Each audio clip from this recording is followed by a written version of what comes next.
It's Friday, and I also missed hearing that song. Missed is a past tense thing. We're bringing it back, and I have so many friends who you should be able to hear right now. That still work too. Does it work? Hello, friends. Hi. Am I audible? Hello. Look at that! 3 audible people. We did it. Did we do everything? Hang on. Remember the nameplates. I've got 2 out of 3 cameras. What I broke it. Oh no! Echo. No. Echo is it? Echo. No. All right, don't. The pride. You don't have to panic. I am a pride voice. I mean, that's not a bad image. That's pretty good, actually. Yeah, that is. Now this is the biblically accurate Ekkotronic on the right side there. Exactly. You all have seen my true form. I'm sorry that I had to come out like this, but it is Pride Month, so that's right. You go. Mm-hmm. Be afraid. Be terrified. Be not afraid. Where's the... Okay, we need this, and then I need this, and then let's say just for sake of conversation, oh my gosh, the alerts are going to block Lost's face all night. I'm going to fix that on the fly. No. We're fixing everything on the fly tonight. Everything's going to be fixed on the fly tonight. Most alerts should just blast the entire screen and blue screen us to death. That's like what they're supposed to do, but some of them are still like little shout outs and stuff. We'll just keep popping up there. So I'm going to fix that. Okay. Hi. Hello, everybody.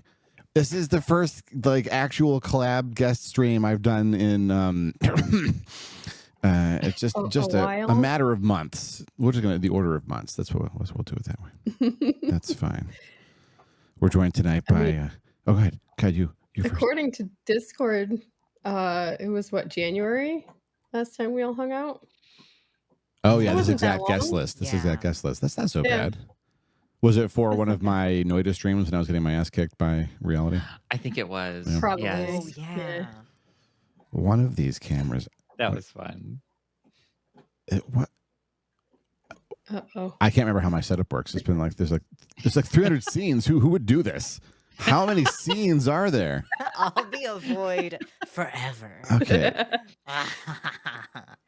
It's one thing for me to not remember how all my shit works because I haven't done this. Oh, the last time we did this with 3 guests, we used Discord. And so the Discord capture is studiously activated for Echo's feed, and Ekko is not in there. There's Ekko. I got it. Okay. I'm going to turn on the feed. Can you see? I used to have that shit attached to buttons. Oh, those days are over. We don't attach shit to buttons anymore. Not around here. No. Yes. I don't have enough buttons. My secret third identity. We have all the names. We did it. We've returned. Hello. Yay. Wow. I don't know what I'm doing anymore. This is out of my join the club, right? I mean, each of us took okay. I didn't take a break from streaming. I was going to say each of us took breaks from streaming. Never taken a break. I can't. I am one with the platform, and the platform is one with me. If you miss one full week, the world has come to an end. When I had COVID, I did, right? No, you didn't go a full week without streaming when you had COVID. I had COVID. That sounds like I remember because I was there because I was also sick. No. Look, it was only a couple. You of days. went right? 5 days. So tonight we're going to talk about my own shortcomings in self-care and also my strategies. And we're just going to the secret behind these streams is I would pitch a topic behind the scenes, and then every time the topic holds for about 17 minutes, and then the actual topic of the episode will reveal itself, and then when I upload this to YouTube, that will be the title and not what I told you just now. Yes, we got 3 minutes for self-care info dumps, and then 17 minutes hits. Yeah, because here's the thing. We are presumably all autistic. So if you tell us this is the plan, then we'll come into it like, okay, that's the plan. But we also all have ADHD. So that goes out the window very quickly. All right, look, when it comes to autism, I have not been diagnosed. Me either. Just some of my friends have concerns. Okay, but have you taken the Radzar yet? Because that's the one that really punched me in the fucking face. I don't remember. Lost just got us demonetized on YouTube before I uploaded to YouTube. Yeah, no, she's a crusader for getting everyone to try that test out and learn something about yourself that way. Literally everyone. I at least have some things in common. It's a good space to be in. It turns out we didn't know anything about it. We'll do an entire Infodump stream on that topic. You see how I'm trying to prevent us in the first 17 minutes from being re-railed onto the secret topic of the stream, but here I am still preventing noble us. Effort. Hey, thank you. Nobility is like nothing to do with anything I've done. Cogswell. Yeah, that's exactly right, Yes. Cogswell. Yeah, that's also the trap. Hi, Cogswell. That's the trap. Oh my gosh. Yeah. Cogswell, Tofu, Cogswell is my Beardless, very good friend. Chris. Oh, how about that? That's the Apparition and Yetu. Galaxies. Is this the button still work? Oh. Is this the button? Is this the button? Galaxies. And necromancy. And Raph. And one more name. One more name. I know what boilerplate Jack. I'm actually going to set up I'm going to write a program next week. We're going to do this thing together on my stream. As people come in, it's going to like list the names in a text file as they come into chat. And so I can like just pop the text file open and then read the names off. And people think, wow, he caught all the names. No matter how crazy chat was. And I'll be like, that's right. You're going to trick people into thinking that you have the like sales guy memory for names. That's right. It's a great idea, honestly. Thank you very much. So good. I'll have them like run across the bottom of the screen. I have actually I have this problem with remembering when people will redeem a thing, like cat treats will happen and I won't notice it and then it'll go. Yeah. Like it'll be okay. I say cat treats, someone will redeem it. No, what will happen is I'll wrap the strip and be like, oh, all done. I'll look up and see that Munu had redeemed cat treats about an hour and a half ago. Specifically, Munu did not get to see cat treats happen. Sorry, Munu. So Munu also has the best redeem on the entire platform that happens on the stream, which will probably be redeemed in a second. So just brace yourselves for that. But yeah, so I will have these. I want to have these little reminder things pop up at the bottom of the stream, like just in the bottom of the feed, like little faces will pop up, which will tell me that there's a thing I have to look at, and then I can clear it only after I have done the redeem, and then there'll be a thing that looks cute on the stream, but also it will help me and my ADHD. Also, I saved a thing. Hold on. I have to do the cute thing. What? Okay. It's ha ha ha. Oh. Okay, I have cat. Thanks, honey. That's why I saved it. She wanted to specifically. The screen of death makes me so happy. I see. Yes, you got you've actually gotten the worst blue screens of death on the entire stream. Sure have. You blue screened Echo right off the air. What the fuck? No. Bye, Echo. I have some. Also, Chris, yes, my cat clock is fabulous. Thades bought it for me. It's lovely, isn't it? I thought putting it in here. I thought putting it in here was going to drive me nuts because it is like an audible the ticking sound. Like it's a very old mechanical style clock. But I've gotten used to it, and it doesn't bother me anymore. Granted, I have headphones on now, but it's magical. It's very soothing. Yeah. Yeah. Well. So self-care. Yeah.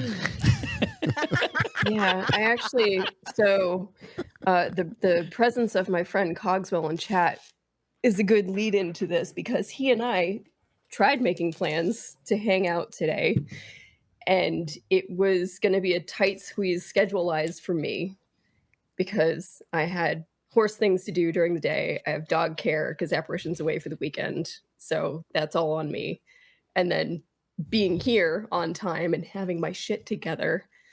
But I was like, listen, we can make it work. And then he had a huge, busy peopling day yesterday, so he was worn out. So the two of us together were like, maybe we'll just hang out Sunday. It's fine. Like, we don't have to. So I think an important self-care note is sometimes the best self-care is saying no to the things that you want to do. I'm taking notes. Something That's what I off your needed. plate. Yeah. Say Scribbling no. down in a notepad. I don't think I can do that. Saying no is not allowed for me specifically. I can't say I'm really no. bad at saying no to things. Yeah. I mean, just case in point, Exhibit A, I streamed when I had COVID because I couldn't say no to myself. Streaming is some of my self-care. It really is. I love doing this stuff. So that helps. I mean, you will cancel stream occasionally. I did last night. You did last night. Granted, it wasn't like a normal schedule stream anyway. That was like a bonus thing. That's what I got for like some emergency self-care the previous 2 nights. I stayed up until 2 a.m. on Tuesday evening watching Supergirl, which Supergirl is a really, really fun show. It's campy. It's cheesy. It gets really melodramatic at moments, and you're like, I mean, the actors really do their best to sell some of the silliest shit. And respect for that. Yeah. But the thing that makes Supergirl go for me is that it has so much heart, and they have some real emotional stuff that they work through, as well as the corny stuff. And so you just kind of ride the corny waves. When the bad guys walk in, you're like, that bad guy would fit in on an episode of Power Rangers. And it's fine. It's fine. I would actually really have enjoyed a Supergirl Power Rangers team up. We didn't get that. But anyway. That's what we do sometimes. We watch a predictable, understood thing. We, by meaning me, late at the night. And then I don't sleep enough.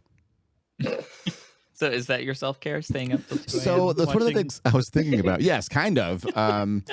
Sometimes. Right. And so there's like definitely like, there's like the hard, this is the thing I think I mentioned in my first ever, let's try to prepare my collaborators for the conversation that I think we should maybe kind of have for the first 17 minutes before we get reeled into our actual topic.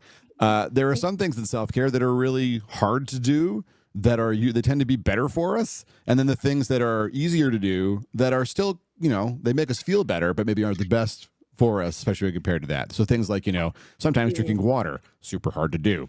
Sorry, Munu. Sometimes it's true. Sometimes getting up off the couch and getting in the water is emotionally a difficult thing. And getting up is a big triumph. Sometimes watching Supergirl is an easier thing. Don't worry, I had water watching Supergirl. This is not all about my shortcomings.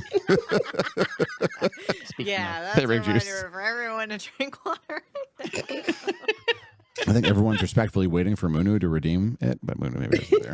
Like, I can only drink my tea until Munu gets here and tells me to drink water. It's possible that Moon is actually playing a video game right now.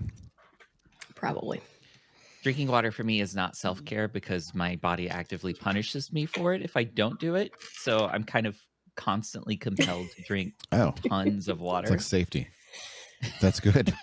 Yeah. It's not a decision. Compulsory I make, really. self-care. Some of that is. I wish the rest of it was like that, honestly. Is breathing compulsory self-care? Film at 11. Organically coerced. There we go. Gently led into drinking water. I saw a TikTok the other day. So TikTok has figured out that I have hypermobile EDS. I don't know what that is. So now it's like sending me more of that content. And I saw one the other day that was talking about like this person found like a physical therapist who specializes in hypermobile EDS. And they told this poor person that, like, you're breathing wrong. Like, whatever problem they walked into the office with is like, yeah, it's because you're not breathing correctly. How do you... It's like, oh, I guess I'm learning how to breathe today? What the fuck? Is that That's a thing. That's a thing. I mean, I guess it could be, right? I mean, I know several people who work in speech language pathology. One of the things they are trained to do is to train people how to swallow properly. Because some folks, their speech impediments or difficulties come from an inability to swallow correctly, and their muscles are just completely misaligned, as it were. Like the alignment's fine, but they're not using them correctly. And so that's like, so it doesn't surprise me that someone might fall into a pattern of breathing incorrectly, but training them to breathe correctly. I definitely, like, I still have to consciously tell myself to use my diaphragm and breathe into my full lung instead of just like the tippy top and like I'm not getting enough air. I do that sometimes. Oh, sure. Yeah. Like breathing sort of into your diaphragm and belly and not just into your chest. There's definitely is it?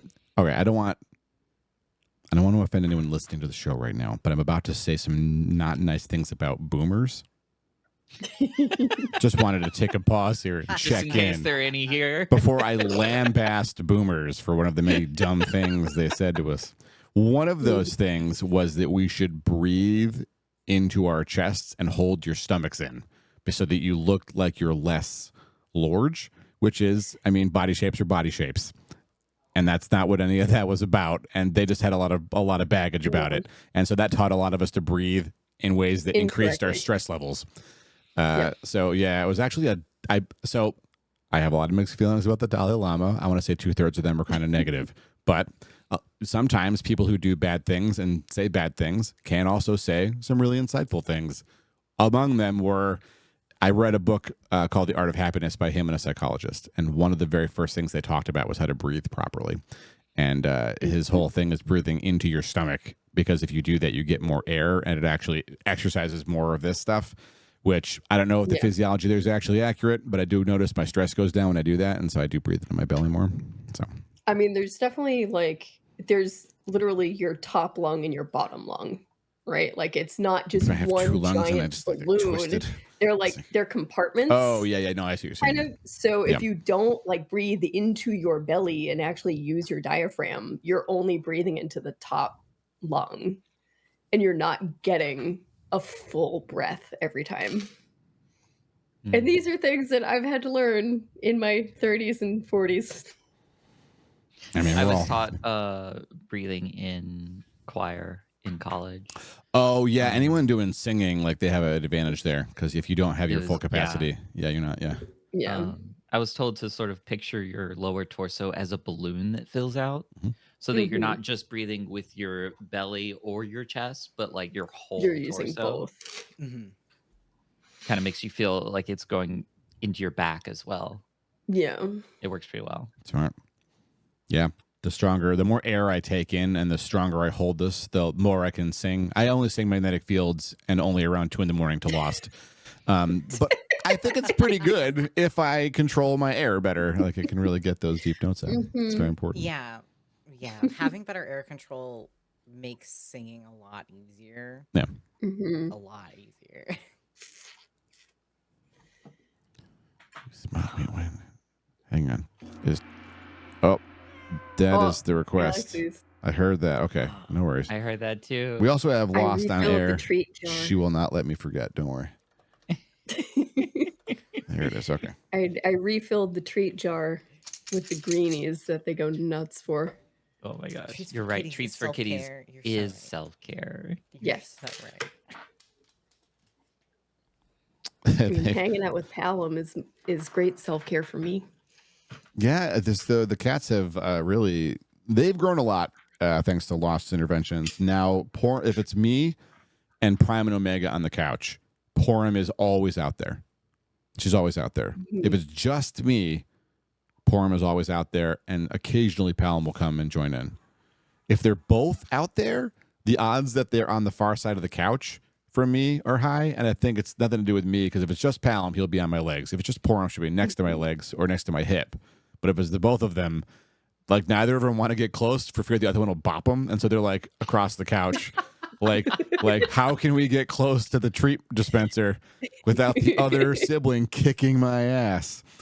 Yeah. Treats have been dispensed.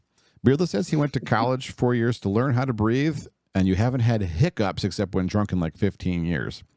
I'm so envious. I think about that. I get hiccups all the fucking time. You do, and I always feel bad because I have 2 hiccup cures, and if one doesn't work, the other one always does, and they're not transferable skills, and it breaks my heart that I can't train you all how to just make the hiccups go away. Actually, Barry's trick worked on me for a while. Which one? Is that I couldn't do it. Prove hiccups exist. Apparition had to do it to me. I did it to you once, and I got in big trouble, and it worked, and it never worked again. See, here's the thing. Apparition knows how to use my PDA against me sometimes, and for stuff like the hiccup cure, it's hiccups don't exist. Prove it to me right now. It worked for 6 months. It was glorious. The whole system comes into alignment to work with you. That's the thing and then my whole system worked for a while, and then they stop working. You have to find a new, really stupid way that somehow magically works for the next 6 months. Yep. I mean, I have one cure that does work, but like I will get hiccups multiple times over the course of a day. Like if I get them once, I'm going to have them 2 or 3 more times. Yeah, same here. Like that's kind of just how it is, but I can get them to stop in the moment. And like everyone says, "Oh, hold your breath." But the thing is, like, if you are just standing there holding your breath, you're not really, like, air is still kind of inevitably moving, but air can't pass if you are swallowing. So I will basically take a deep breath and chug a bunch of water until I can't hold my breath anymore. And I can feel my diaphragm like spasming into a reset. It freaks me out every time, but it works. Yeah. It sounds awful. It's really uncomfortable. That's my backup cure. It's better than having hiccups for like 2 hours, so I'll suck it up. Yeah, it's disconcerting being that aware of a muscle that you're not usually aware of. Yeah. It bugs me that it gets bugged. It's like a software bug, like the fact that it just kind of gets confused and starts doing the wrong thing at the wrong moment. And for some folks, it can last for like days. I've known people who have hiccups that just like literally last for like 72 hours. They'll just have the hiccups, and they'll get one hiccup every 5 minutes. Awful. Like how infuriating. Yep. Self-waterboarding. So weird. God, well, hands in a door frame. I have to do it. Deep belly breath and lean forward and stretch. Oh, stretch the diaphragm. That's interesting. I might try that. Yeah, why not? I feel like I've tried all the things, and like waterboarding myself is the only one that works. I feel like I almost never get hiccups. I get hiccups if I eat bread, which I almost never eat. Specifically bread? I get them specifically if I eat rice. Oh, that would. So I understand that. I get so much rice. If I eat fast, things like rice or like some pasta, like not long noodle pasta, but like short, like elbows or like bow ties. Like if I shovel that food in, which these things we're talking about here usually are the mediums for a self-care mode I like to call shovel food, courtesy of a preparation methods. Yes. Right. Whereas like warm, and it usually has some kind of a fat, which is either like an olive oil fat or like a dairy fat, and probably some kind of protein, and not too much salt, but salt is present, and but one goes in and you can like, it's very efficient. Right? Like you're scooping, you're loading, the next load, the plane's coming to the fucking hangar, get it out of there, and you're chewing, it's already down and back, and it's very easy to assembly line macaroni and cheese in through your face. The beauty of shovel food. That'll give me hiccups, like reliably. Oh my gosh. It's always bread. Bread doesn't every single time give me hiccups, but if anything gives me hiccups, it's bread. And if I eat something really, really spicy. But like the spice usually isn't it, it's the bread. That's so unfortunate. I mean, I'm gluten-free, so it's not like I'm eating bread all the time. That was gonna be my next question, is like, because you were eating gluten for a while to try and narrow down some health problems. Are you back to full gluten-free? I'll eat gluten sometimes, but like not bread. Well, bread is gluten incarnate. Like that's like that's like this. The gluten-free bread is basically cardboard. Yeah. There's everything else in the gluten kingdom. I've had like one good gluten-free bread. There is like exactly one good gluten-free bread. One. There's two, but one is like really very local to me. So like name brands that you can find everywhere. One. But there's one that's like I can get in one store near me. So, I mean, having access to a gluten-free bakery. Well, it's not even a bakery. It's just like a packaged loaf that I've never found anywhere else. Oh, interesting. Yeah, it has to be a local company. Yeah. I just realized I don't have my own pronouns. I forgot my pronouns. I don't know what they are anymore. Oh, no. That's okay. Of all communities, for me to change my pronouns on the fly, this is the one that I'll be okay with. Here we go. That's fair. Forgot my pronouns. Just make it yourself. Raph, so here's the deal.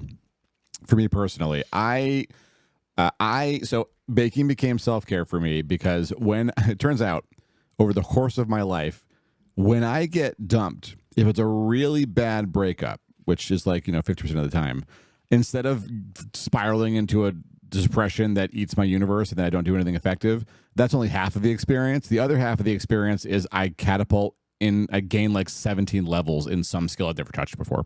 So I became a baker after one bad breakup. And on this like meteoric run, I decided I learned how to make cakes. I learned how to make bread. I learned how to make candy. I learned how to make you name it. I almost tried it, except for that giant tower thing made of little globules that are stuck together. I've never tried that motherfucker.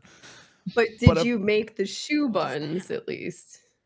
Or no, they're puff pastries? I made puff pastry. Yeah, but I didn't make my own puff pastry. That's the level of insanity I didn't go to. The point of all this is I did all this thinking I would then learn to make gluten-free stuff because my entire biological family, except for me, is all. Yeah, Echo started shaking his head. He knows. I do know because I used to bake before I went gluten-free, and then I gave it a complete transformation. Everything's different. Everything is different. Like guar gum and xanthan gum do not behave like gluten does, and bread is, as I said before, gluten incarnate. I tried a couple of things with gluten-free flour and they were catastrophic failures. So that's when I learned to make candy, and caramel, it turns out, does not require gluten or flour at all. That's true. So I made a bunch of candy, and that was kind of the lateral I made. Yeah, that's kind of awesome. Actually good, like taffy. The one gluten-free thing I have successfully made is scones. So, Echo, I might have to send you some. There's so many. Ooh. There's so many scones. Yeah, for scones. Here's the thing. Oh, go ahead. No, I really want to learn how to make macarons. Oh, that's an apparition would thing. Love to help you if you want to come and visit. Oh my gosh, I really want to learn how to make them. I was learning before I moved, and then we moved, and the oven here is so bad. It doesn't keep a consistent temperature, so I'm looking. And there's like such a countertop oven. They're so finicky. Picky. Like I was like, I'm not even trying in this oven. That's fair. Yeah, I think the only reason Apparition even tried is because like we bought a really decent oven. We got a new oven, and it's a piece of crap. It's a piece of crap. It's terrible. That's so much worse. Oh no. Like it's one thing if it's a 1980s clunker, but the fact that it's new and it sucks, that's so frustrating. Yeah. And someone came to look at it and they were like, "This is how it's supposed to be," and I was like, "You take that back. Great. You put those words back in your mouth." Great, so you sold me garbage. Thanks. Oh no. The blow was not softened. The attempt was made. It wasn't. No. Raph is saying that quick breads can be held together with egg instead of gluten, I assume. And here's the deal. I don't disagree with you. But quick bread, here's my hot take. It's not bread. Quick bread is muffin, and muffins are cake. Quick bread is cake, and it is an amazing cake. And the fact that we don't tell anyone else because we can call it bread, and then we can all have bread.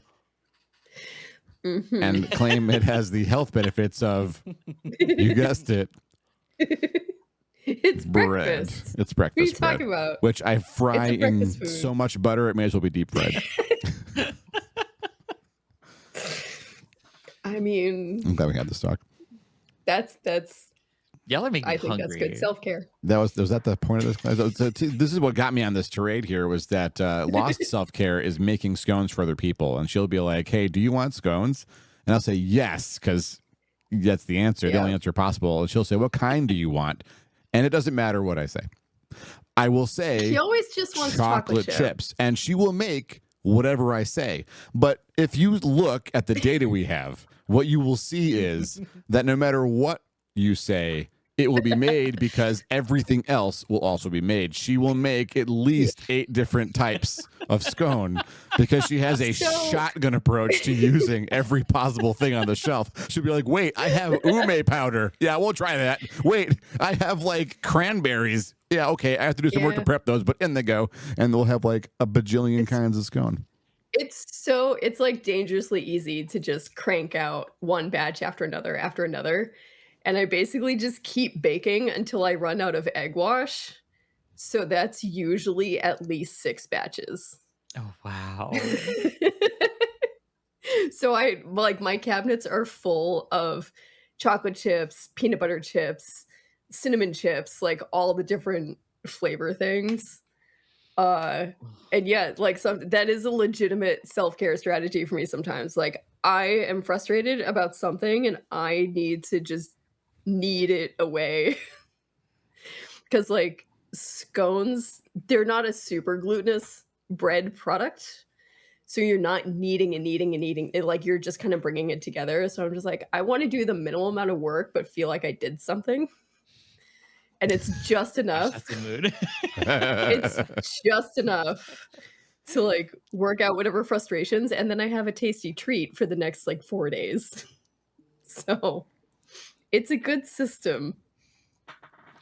Whenever you can like put in a bunch of work cooking or baking and have something as a result of that last for like a week or more. Mm-hmm. That's the thing. Like that I don't want to put like in the effort to only have scones for like that moment. Yeah. Like I'm gonna make a bunch and then reap the benefits like, for as long as I can. And then I get in make trouble. A double batch of whatever it is. I get in trouble when I have 4 to 6 a day, but there's like 70 of them. So like so proportionally it's the daily serving. That's what I'm saying. No. Yeah. Damn it. I'm gonna start putting them in the freezer just to slow you down. There's only one solution to this. Hang on. Is there? Yeah, we're gonna use democracy. Oh. Yes. Well, my dog is taking me away from the polls. Hang on, he has to go out. Oh.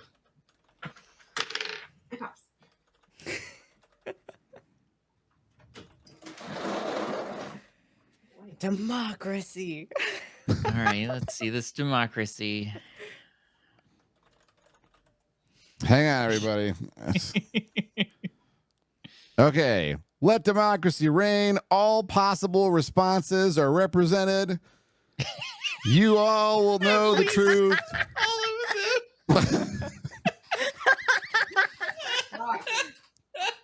This is perfect. 10 out of 10. Hi.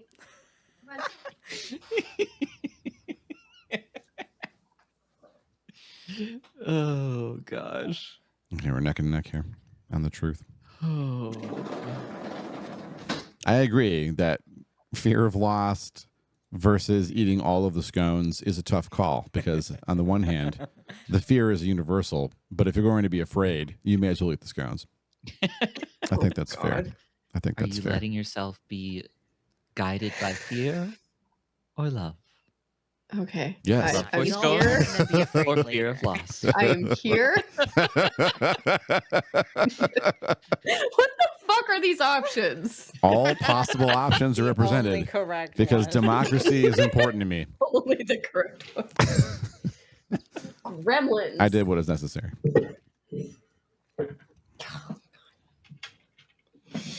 I walk away from my desk for 10 seconds.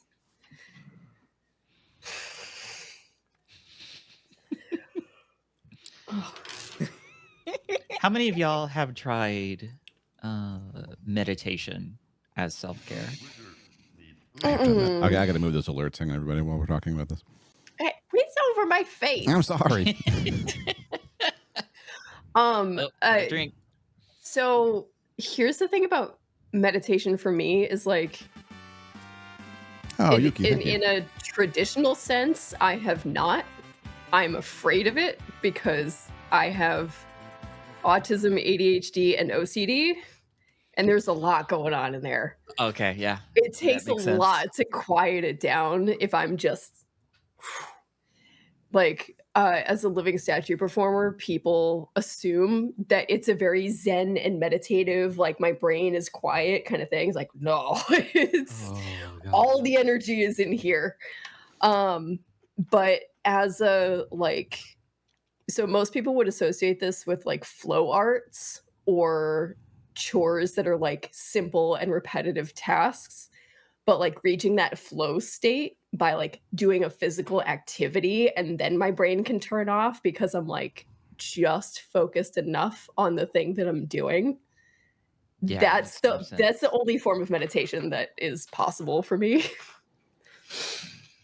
Yeah, that sounds like it works. Heck yeah. Yeah. My brain doesn't work like that. If I'm doing something that I have to think about at all, then my brain is completely on that because I have ADHD. It depends on the level of how much do I have to think about it. Mm-hmm. You know, because like if it's a new skill, for example, like, yeah, obviously I'm going to have to put a ton of thought into this thing.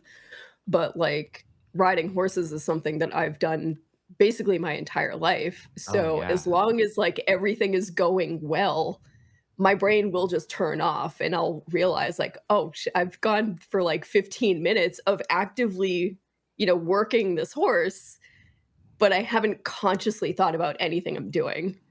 And I haven't consciously thought about anything else. I love that. So like that's the only meditation that I can do, I think.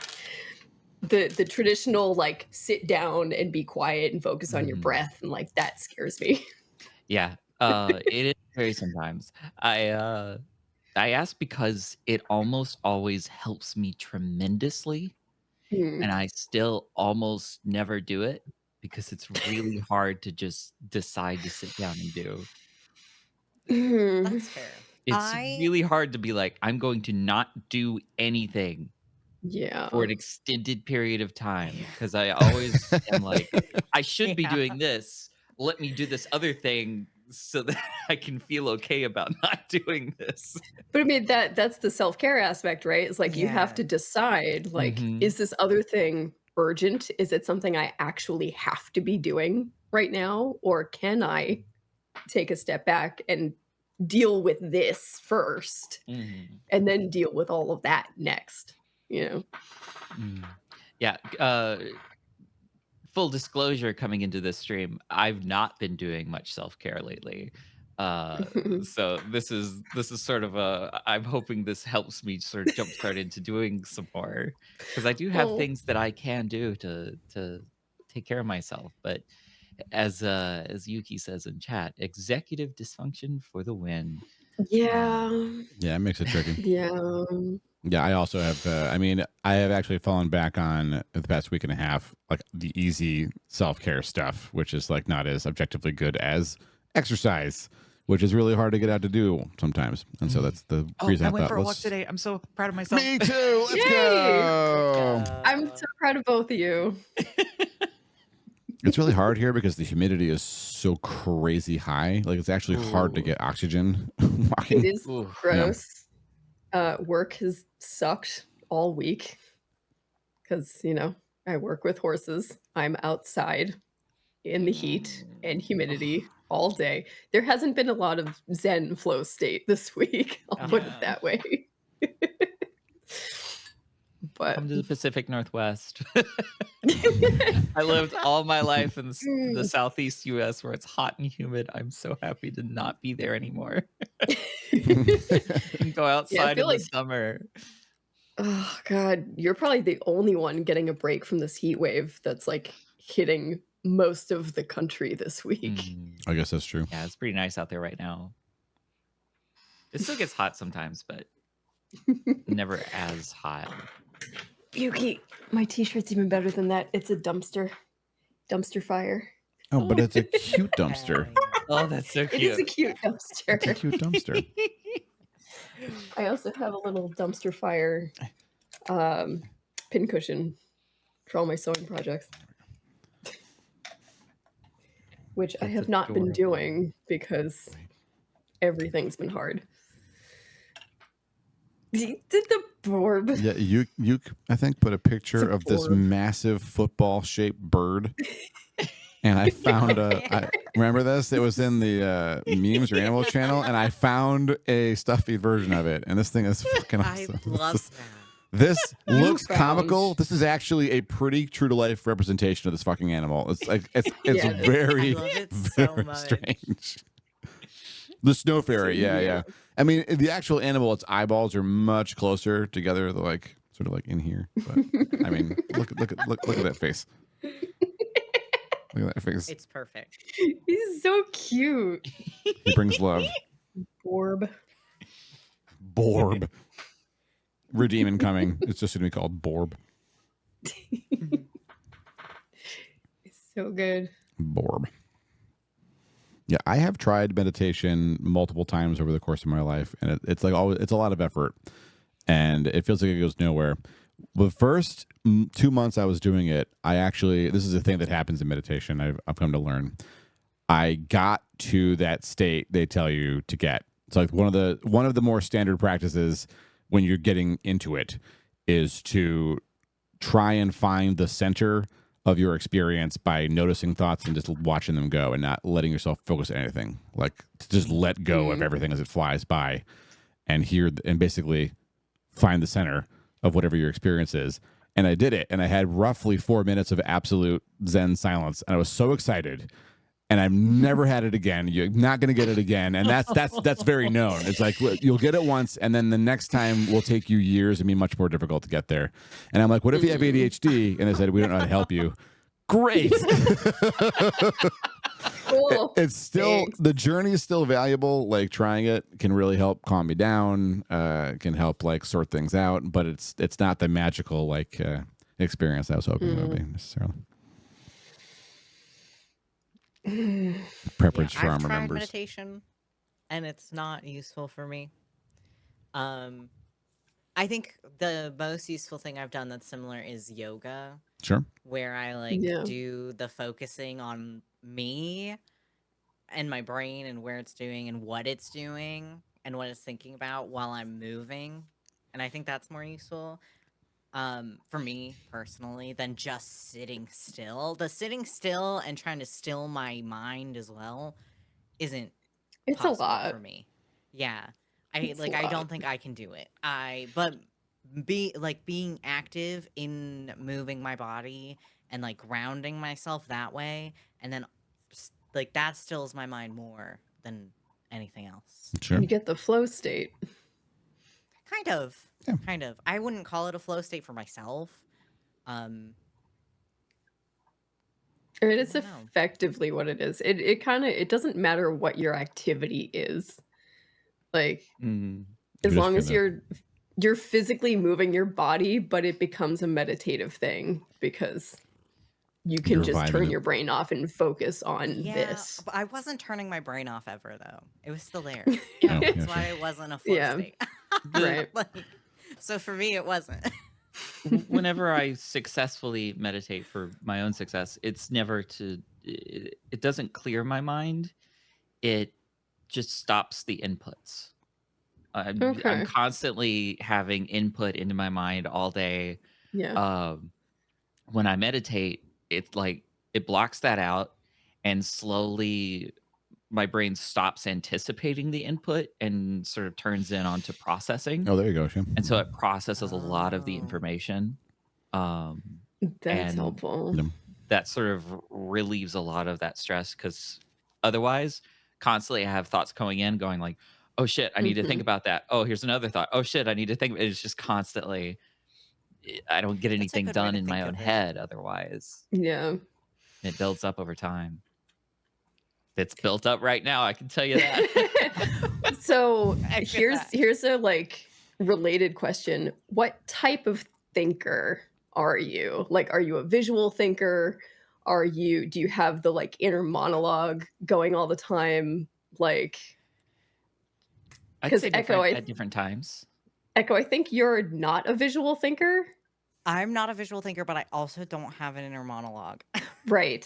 So that's baffling to me. I mean, yeah, so I'm fascinated by it. How I think thoughts. So because like most people are like, you either picture things or you have like the voice that is your inner monologue, and I don't have that. But I have aphantasia, so I don't really have the pictures. So when I think thoughts, it's more like I'm processing things and I just know them. And it's not like, and then it's not a to conscious himself, thing. blah, blah, blah, blah. Yeah. But yeah, it's just happening. It kind of depends on what state my mind is in. Sometimes I'm like that. I don't have any visuals or inner monologue. Other times I have exclusively an inner monologue where I'm basically talking to myself. Other times I am thinking very visually and like playing things out visually in my head, and it just depends on the time, really. Yeah, I have hyperphantasia. So I can like see things visually in my mind very clearly. I see. Both like things that I have seen and experienced, and also like I can imagine things. Like if I picture a dragon in my head, I see every scale, like every detail. That's awesome. That's so wild to me. And I have the inner monologue. And because of all my neurodivergencies, they're all on like hyperdrive all the time. So I have described it as I have at least 2 or 3 like loud inner monologues going at the same time. And they're just like overlapping each other. No. And I can like swap back and forth between them. And I have like, if you were to take sort of a Google Photos album of your life, all the like pictures, all the videos, everything, and you put it on shuffle and just like played through stuff, that's also happening. Oh. So you can see why the like typical meditation scenario is very intimidating to me, because like turning all of that off is a lot. So this is not a competition, but it is interesting to me that this is like a continuum, because not only do I see things vividly, but if I'm not careful, I can literally be plunged into the world in my mind. I have like living flashbacks where I'm almost in the scene entirely. And it can take me away from everything and anything around me. Like I won't even hear people anymore. I'm just gone. I'm not there. And I don't have a singular voice. I have a committee, and they are having a discussion. Yeah. There is an inner dialogue in my mind constantly, which is very useful for Dungeons and Dragons DMing, and not very useful for many other contexts. Yeah. Speaking of the context, you can see Bezos is creeping around the stream, which means it's time for us to take our self-care break and not watch the ads. I recommend you don't watch the ads, because they're not going to persuade your purchasing choices. They don't come with your interest at heart. But if we do run the ads, it means that no one has to watch stupid fucking pre-rolls, and they can come in and not be subbed or have Twitch Turbo, and they can enjoy this, and they're not missing anything during these 3 minutes. That's the important thing. That's the most important thing. Also, it does make me a whopping $7 a month, and I spend that money on getting Lost and brown sugar milk teas with boba. Thank you for that humble contribution to our caffeine intake. All right, go fill your waters. I appreciate that it's not even my stream, and I still benefit from the ad money. Hey. We're going to figure this out in 3 minutes. See you back. Go, get away. I need more water. Moon will get mad. Also, I don't inform my purchasing decisions, so no. I'm curious what kinds of ads people actually see on Twitch, because I got Twitch Turbo like as soon as that was a thing, and it's been very worthwhile for a long time, but I did recently get it, and it's worth it. It is, because I'm on it so often. Yeah, I'm on Twitch so often. Yeah. I try to avoid ads wherever I can, just in general. So. I find myself like, on the rare occasion that I listen to podcasts, I've given myself permission to like fast forward through the ads. like I used to just sit there and suffer through it. It's like, well, it's just, I'm usually driving when I'm listening to a podcast. So it's kind of like, I might as well just let it go. But ultimately, I don't need to be listening to the same like ad for the same app I'm never going to use like 500 times. it's not useful. I'm exhausted by them. Right. I saw enough ads when I was a kid. I'm done now. Oh my God. Yeah. Barry, how old are you? TV. I am 35 years old. Okay, so you're still millennial. I am a millennial. So you remember. I remember. What do you mean? I had ads. I watched actual television as a child. I mean, that's the thing. Like, I feel like it gets to be a different experience when you spend more of your time watching internet content, because the ad situation has a different vibe to it. I guess that's true. It does, but like I grew up with television, and I had to sit through ads for commercial. I raced to the bathroom during commercial, and my siblings yelled, "The commercial's over!" I had the experience. Did you not have a DVR and just record shit? Because not when I was not at the very beginning. We did wind up getting a DVR, but like that was later.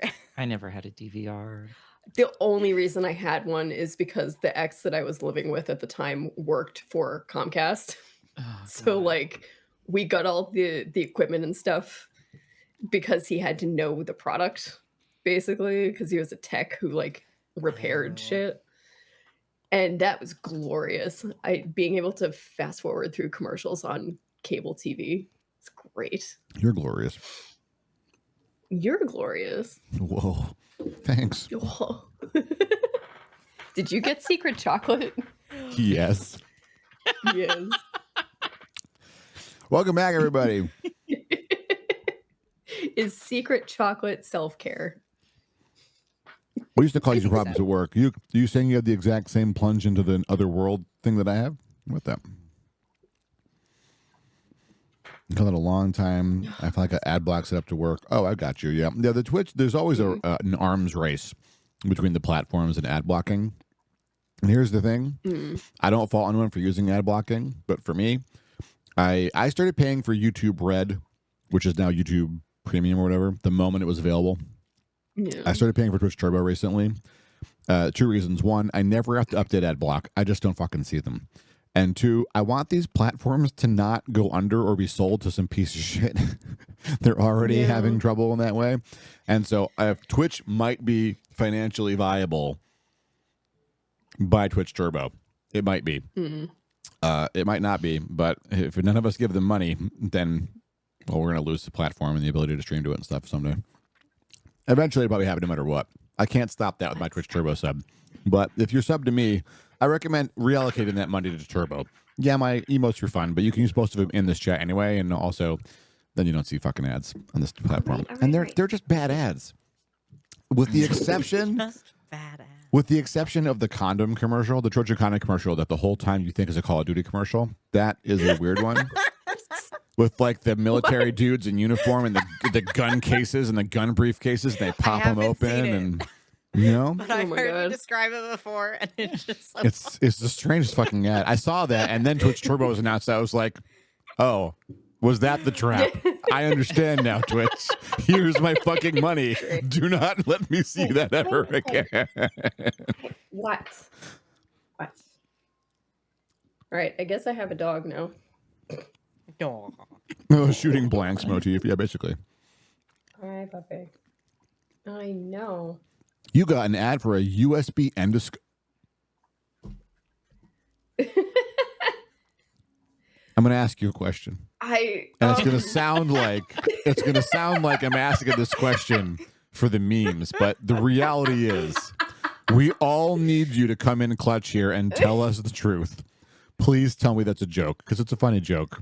If you actually saw a USB endoscope ad, we have to re-rail the stream into its true topic, which is figuring out by AI. How to save us. Powered by AI. An AI-powered enema.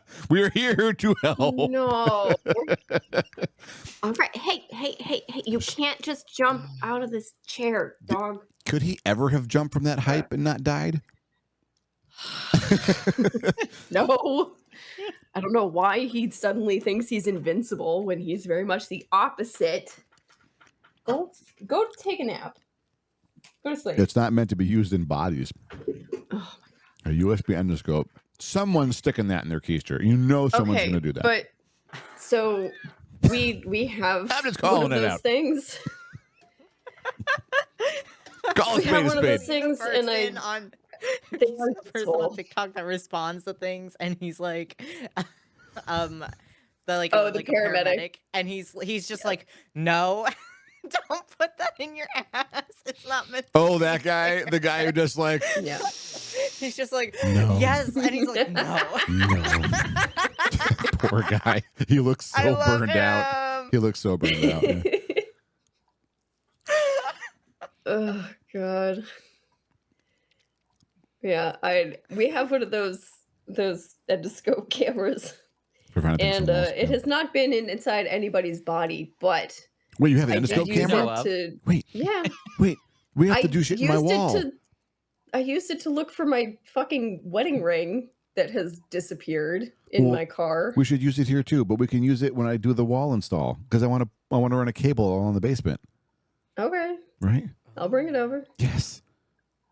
It's probably still in my car from my multiple searches. I live effectively in the sticks, and I control... You do not live in the sticks. In terms of Wi-Fi, I absolutely do. Like, the houses around me do not impose... It's not like I live in an apartment complex where, like, there's a bajillion Wi-Fi signals, and if I were streaming from the TV over to my PC and trying to, like, actually do Twitch stream on Wi-Fi, I'd be fucked. I can, in fact, I have streamed on Wi-Fi this entire time.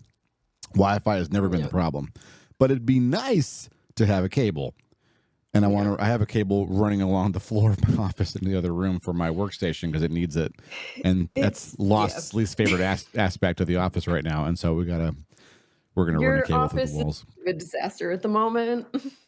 You know. And I'm so excited to fix it. We're going to fix everything. I'm getting a new desk. Like, the whole house is changing. I bunked Prime and Omega's beds. And by I mean Apparition and Lost came over and helped me bunk the two beds that were always meant to be bunk beds and have been side by side, and now they're a single stack. And boy, were they excited! Yeah, I'm a little surprised at how shallow like the bottom bunk only has it's basically like a submarine bunk. Like you can't sit up in it; you just kind of roll in and go to sleep. Oh wow! It's very much like for kids, I guess it's fine for now. Especially tiny Omega. He's so tiny. He's a tiny little peanut. So he loves his little fortress. So he's already set up. See, that's the thing. That would have been me as a kid if I had to share a bedroom with my brother or something. Like I would have preferred the bottom bunk if it was a tiny cozy cave. Call it a rack and get them sailor hats. I love a good cave. That's what it is. It's a cave. Yeah, I love a good cave. Some airflow in there though. Lost has that cat clock. Yes. Because I got her that cat clock. Yes. I do love this thing. It makes me so happy. Yeah, it's such a that's a self-care thing, is buying yourself the things that you've always thought were cool, but you never had. And then you look it up like, oh shit, you mean I can own one for $30? Fuck it. Well, I love that. If only the amount of money. I used to collect clocks. You collect clocks? I used to when I was a teen. I said I collected clocks. I had like 3. That's awesome, though. It's more than you needed, probably, right? Yeah. So it was the thing that brought you joy. Yeah. I had this cute little wooden one. It was both a clock and sort of a cabinet. You could unlatch it and open it up and put stuff inside and close it up again. That's cool. Treasures? I loved that thing. Yeah, I kept little treasures in it. It felt so cool. Yuke says, the bunk bed memories. When my mom thought I was going to grow up to be a serial killer because I hogtied my Phoebus doll to the ladder because I wanted to marry him. Yuki. Holy shit. I feel a lot of bad feelings about what I'm about to say, but it must be said. For the first and only time in my existence, I might agree with your mom. That might be the only thing, the only belief she ever had where I'm like, yeah, you're right. I think we have some concerns here, some shared concerns. I could never. Some shared concerns. That sentence took so many turns. There was a lot there. I didn't anticipate. It was a full fucking meal. There was a lot to break down and digest in that specific sentence. We all got to the end of it somehow. We did. You just really like rope? Yeah, that should have been part of the original sentence because that's another turn right there.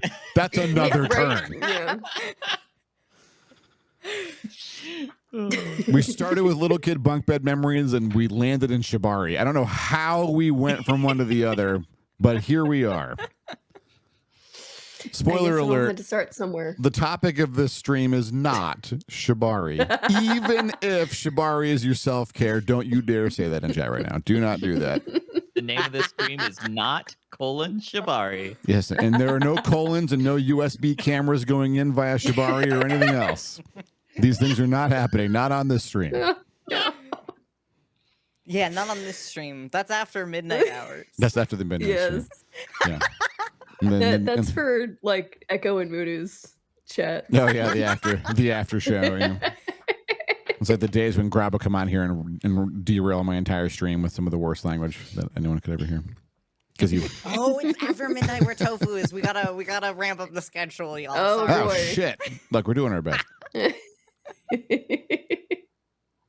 mean, you can if you hydrate, redeem us. We can do that. If you do the hydrate redeem, then Wish has to take a sippy. That's the rule.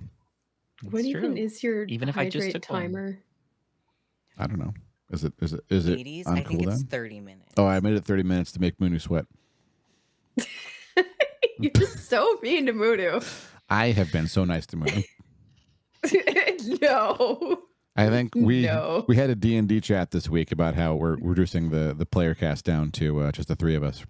And it's okay because the main character and star is Ranmar, and Thades and Fragi are just supporting actors. That's actually the D&D show. We've all kind of known that, and now I'm just putting it in the limelight. Now we understand. Hi, Moon. Oh, Moonu is here. Everyone look busy. Look busy right now. Everyone look busy. Everyone, it's time to look busy. So in terms of self-care. Yeah, about that. One of the things I've been doing for self-care is trying to heal my inner child. I'm doing all the things that I didn't get to when I was a kid. Let's go. So see, that's what I'm talking about with silly little purchases sometimes. Yes, you know? exactly. That's like what made me think of it. I was like, I've been doing that.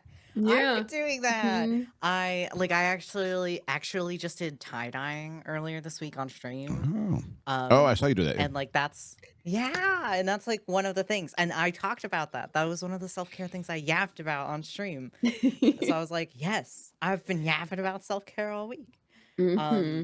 I've been doing all the things that I didn't get to. So like tie-dyeing, I made myself coasters. Whoa. With like one of those little loom things. Give us a close-up of that one.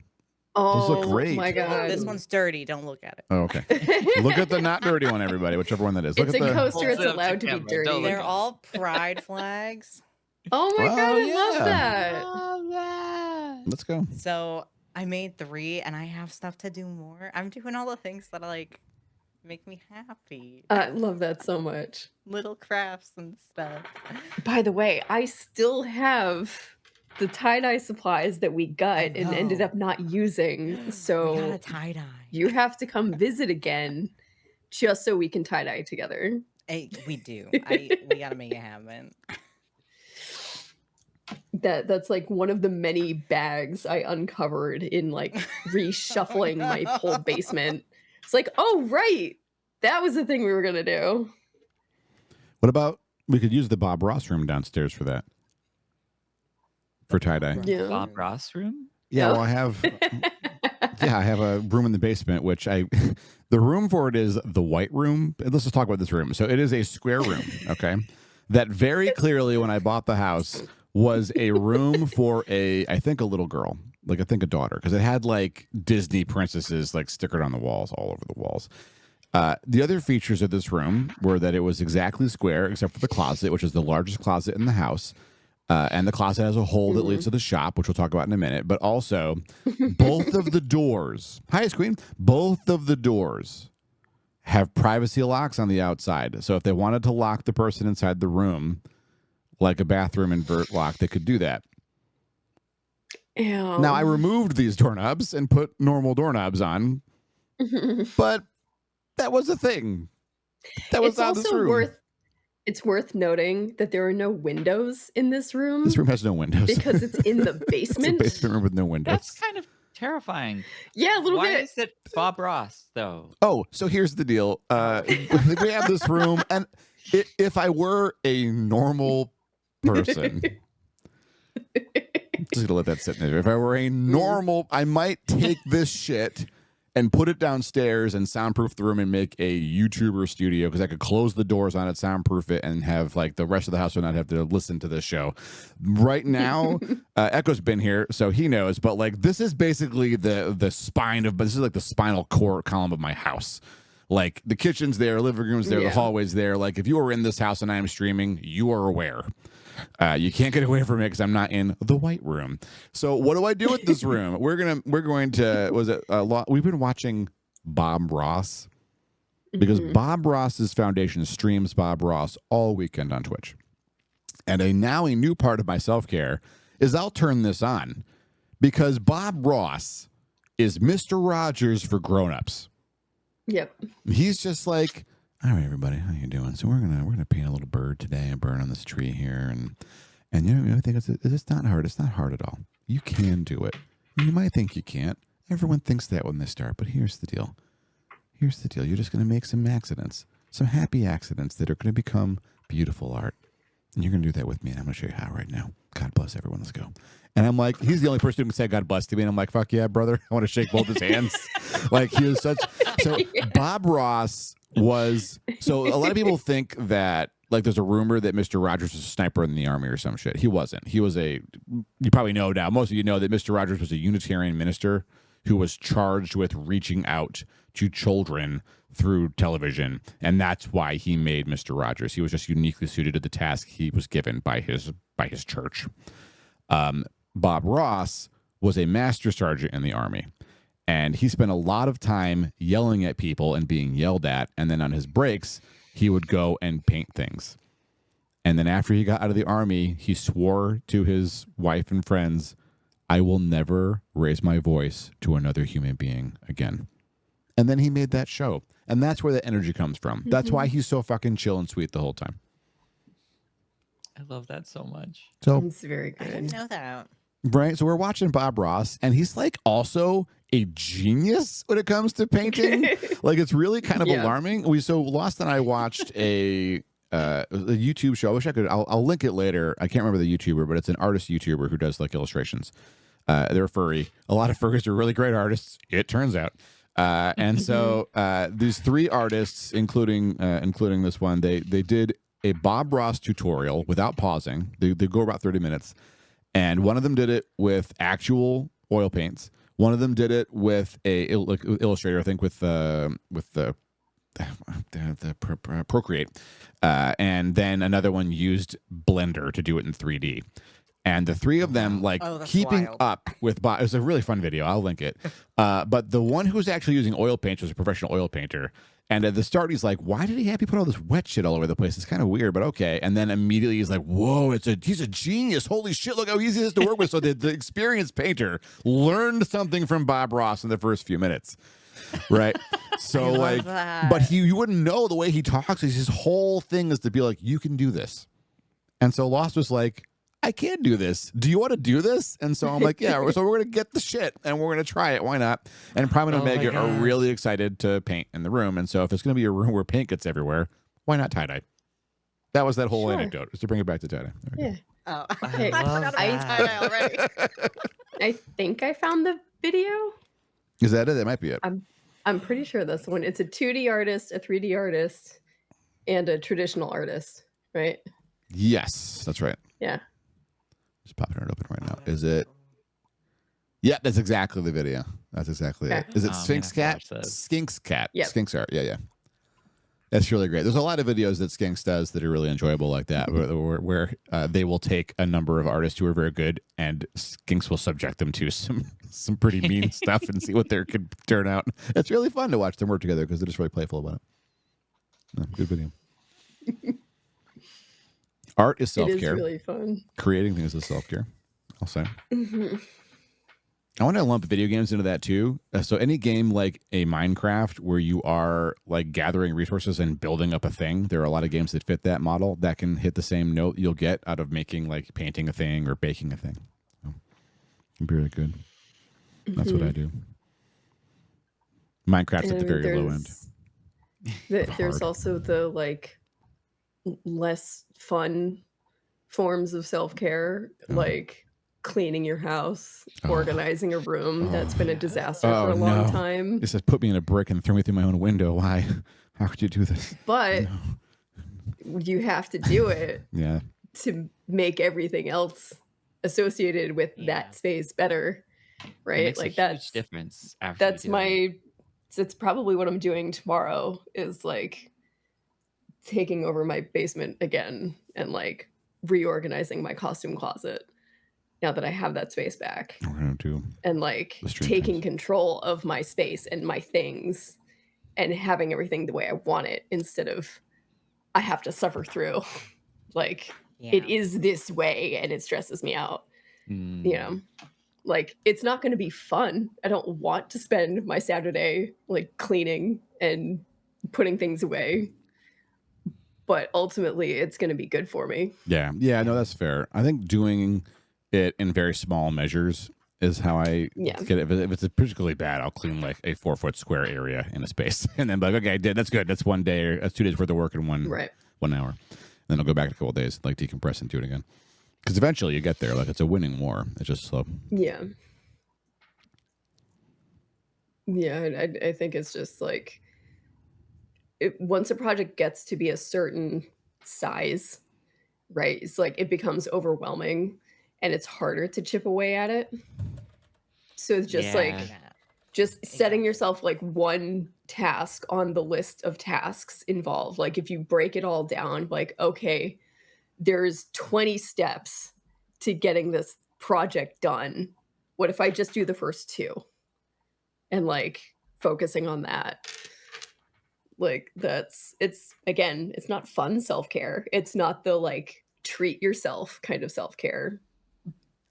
But I'm going to be happier having done it. Yeah, for sure. Yeah. That's an exercise down like going for a run, which like I'm going to do it, and then I go on the run. I'm like, this sucks.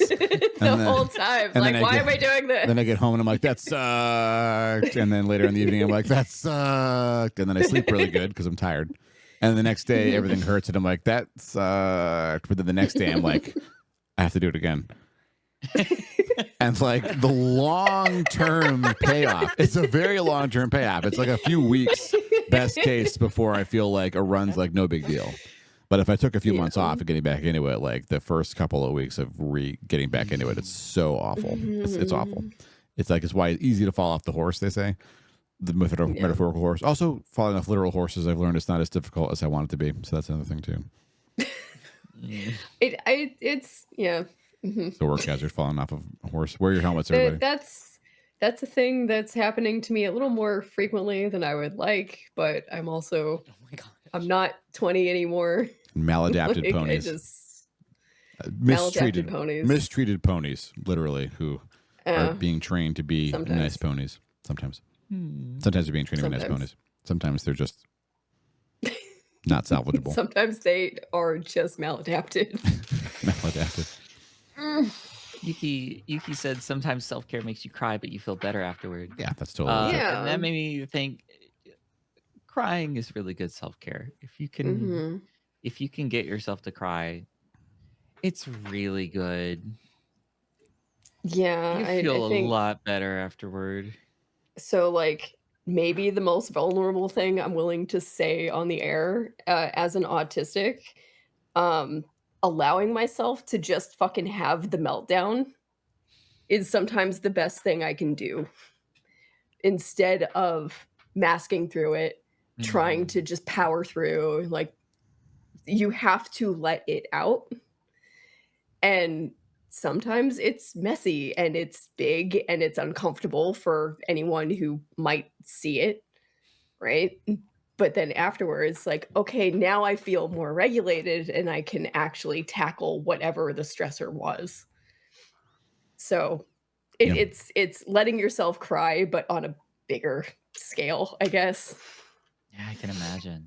Yeah, on that note, I have learned, I think we've all learned this at this point, at some point in our journey here over the past half a decade or whatever. I don't know what your all velocities were. Mine is pretty recent in the past few years, where masking's a thing, and if you stop doing it, it's hard to do it even when you need to, and it changes the entire playing field in terms of what self-care is required and how and what strategies will work.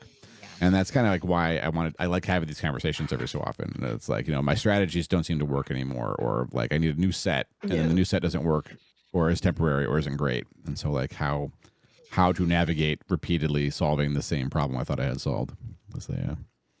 Yeah, I mean that's kind of the thing about figuring out the neurodivergence later in life is you realize how much masking you've been doing, how much you haven't been taking care of yourself the way you need to, right? Like you're doing the things that everyone else seems to be able to do, and it works for them because you don't understand that you have different needs. And then once you figure that out, it's like, it's so much to sort through and like, okay, what actually were the things that worked? What were the things that I wasn't doing that I need to be doing? And it's like learning self-care in a like genuine way for the first time. Yeah. It's not a fun journey. Self-care instead of the reactive self-care. Right. Yeah. It's like understanding your needs for the first time. Because I'm like redoing that myself right now because I like learned that I have ADHD and autism, and now I'm like going through this over the last like year. I've been going through this acceptance of, hey, I'm disabled in multiple ways, and my body doesn't function the way that it used to, and so I'm like relearning how to take care of myself and like accept that I can't do a lot of things that I used to anymore. Yeah. And that's like a whole other layer on top of I have to take care of my brain. But now I also have to change the way that I take care of my body too. Right. That's really hard to do. Yeah, because like the internalized ableism will get you every fucking time. Oh yeah. Whether it's mental health or your like chronic illness, chronic pain, like whatever it is, it's usually all of the above, right? Yes. Yes. And it's a lot because you do like you beat yourself up over like, well, I should be able to do this. Other people can do this. Why can't I do this? I'm just gonna do this. Like, oh my gosh, you gotta. Yeah.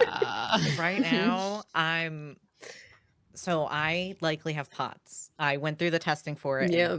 I won't rant, but the doctor. Oh, I won't rant about the doctor, but the doctor. If you've been in my streams and heard me talk about it, you know the issues. But I'm gonna say that I have POTS, which means like a lot of like standing up and like going from sitting to standing, my heart rate goes really, really high. So doing laundry and like bending over to get stuff out of the washing machine repeatedly, like my heart rate goes to like 150 just doing that. Yep. Like, so I usually do all of my loads of laundry on the same day, which is like 3 loads of laundry. And I've realized I probably shouldn't do that. No. You've got to space yourself. But like my brain, the way that my brain works is like, you have to do it all at once. Yeah. Just like that, because that's the way that I've always done it. And I'm like, oh, but now I shouldn't. Oh, no. And that's also what do like, I do now? it's also like the expectation, right? Like everyone has their like, oh, Saturday is laundry day, so I'm going to get all of the laundry done, or it's cleaning day, so I'm going to clean the entire fucking house. And it's like, you can't keep up with those expectations if you have physical limitations. Which is, but like my brain is like, not even my brain, but like in my schedule, I don't know how to fit in multiple laundry days. It's hard. Yeah. It's hard because like I'm nowhere near the level you're at, but like I also have figured out like, oh, my insane salt intake my entire life has been like self-medicating for POTS, right? Like, I mean, I go through liquid IV packets like I have a subscription for Liquid IV because that's the only way to keep up with it, right? And I've always been like that. Like I've always consumed tons of salty food, the electrolyte drinks, like all the things. And I never really like connected the dots of, you know, other people don't seem to have the same need for these things that I do. But like, I also am prone to, if I stand up too fast, I will black out. Mm-hmm. So like, once you understand where all that kind of stuff is coming from, it's easier to be gentler with yourself. And like, you know what? It is physically exhausting to do something like, you know, cleaning where I'm just up and down and up and down. And like, I feel like I'm getting dizzy every time I have to lean over and pick something up off the floor. Mm-hmm. So I do less of it. Like, it's okay to break it up into multiple days, you know? Does Yuki raise a point that we need to be worried about, honey? Are you going to ever go after the salt licks at the barn?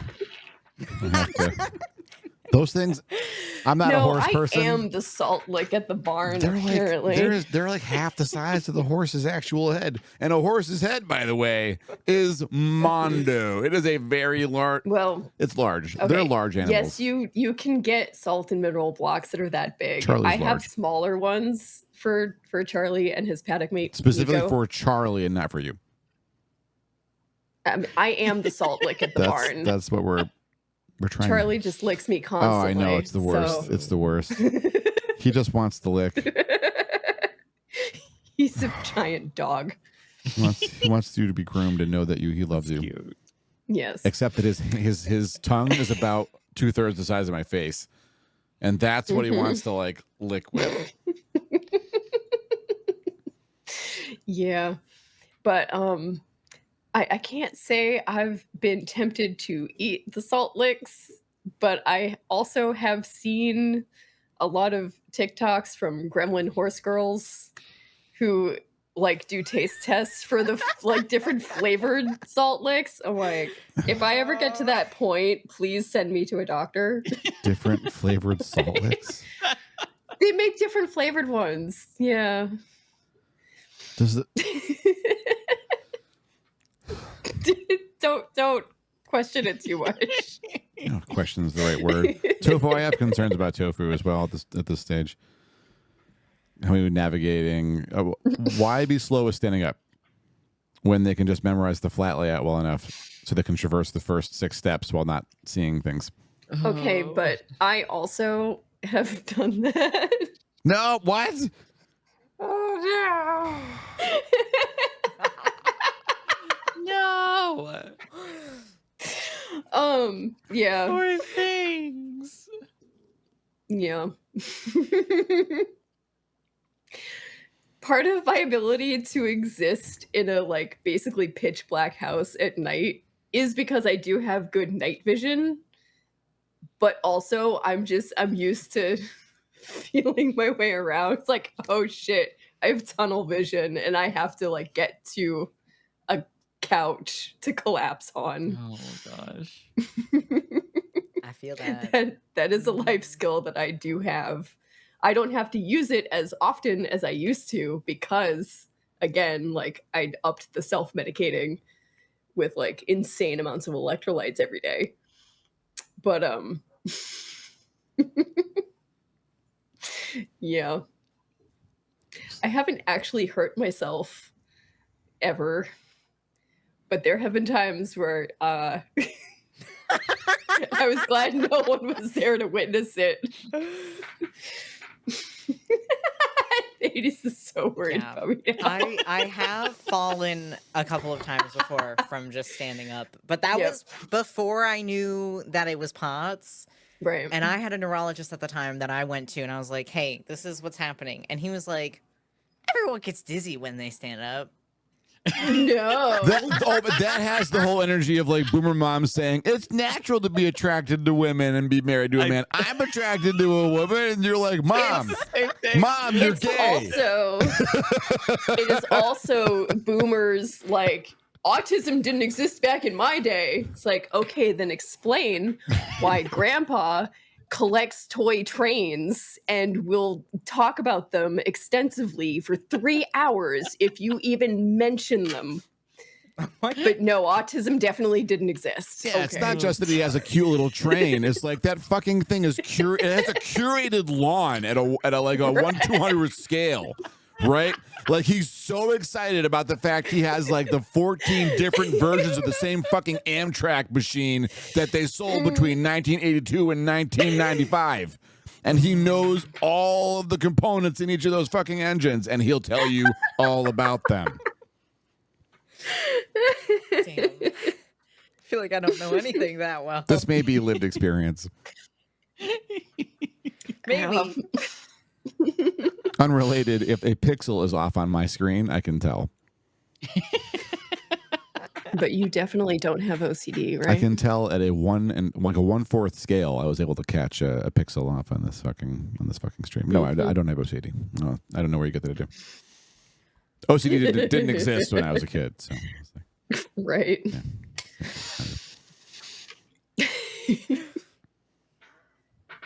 Okay, my dog keeps wandering and will not settle. Does that mean we have to intervene? Time for a bone. So I'm trying to keep an eye on him. Where can he go? He's just pinned in there with you. The thing is, I suspect this creature peed in my house somewhere this morning, and I haven't found the spot yet. Oh, no. So I'm extra intent on keeping an eye on him at all times. Pee on the spot again because he smells it. Finally, a place I'm allowed to pee in the house. Whew. I was worried I would never find one, even though I pee in the house constantly. Shorty loves peeing in the house. Oh no! I love my dog. I would never ever recommend anyone get a dachshund for any reason. Not great pets. I did not choose this breed. It was inflicted upon me. I will say, if this inflicted upon us breed would pee in the potty, we'd be fine. He can't reach the potty. Hey, not my problem. So this dog needs to get the fuck up. Doc. It's time to rise to the occasion, little one. Like literally. Both houses have so goddamn many ramps already.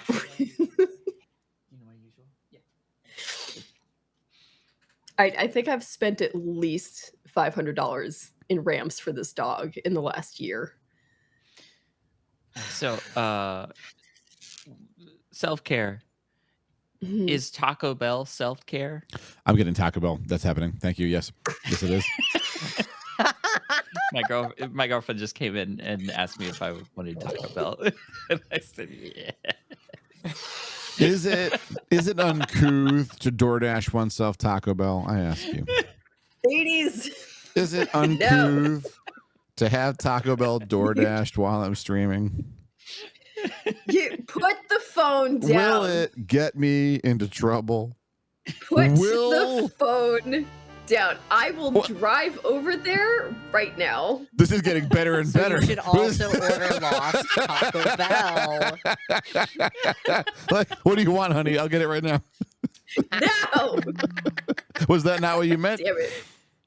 I leave you unsupervised. Look, let's do this. Night. We will let democracy reign. No. God damn it. Should Thades wait. Would you advise Taco Bell? No. Hell to the yes. No. Lost will schmurder. So yes. So ye.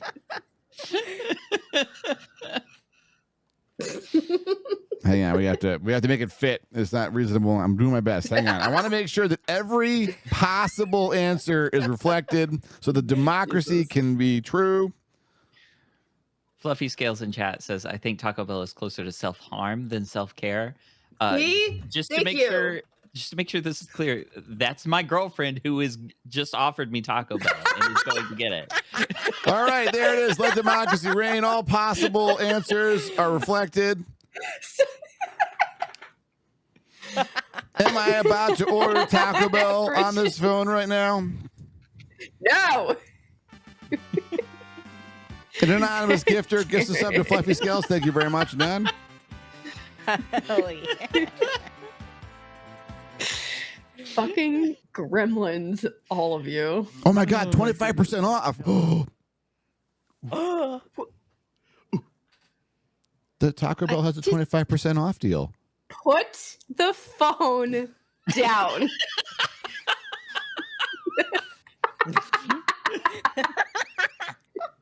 But honey, democracy is reigning right now.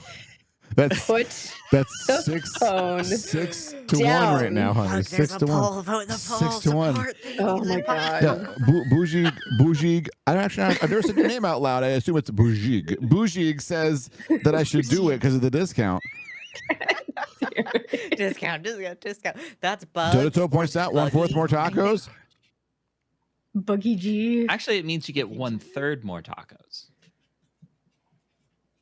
Wait, Mathematically speaking. just still more tacos, right? Dog. Yes. Hey, go to bed. Oh my God, what do I want? Oh man. Would you? The best part about Taco Bell is it's so good going in, and then afterwards you're like, I should have done that. It's like really much. It's just, Go to bed. it's just the best. Tell me something. Are you, Barry? Are you a Taco Bell aficionado in terms of getting the burritos or the tacos? I usually go for the online only sort of like box combo. Oh, sure. That has the cheesy gordita crunch in it. And then I usually get I also get I forgot a regular taco probably along with that. No. But then I also get a grilled cheese burrito. No. No. It's so good. Don't put. It's been so long since I've gotten Taco Bell. Literally the only reason I've eaten anything out of a Taco Bell in the last like 20 fucking years is because of Thades.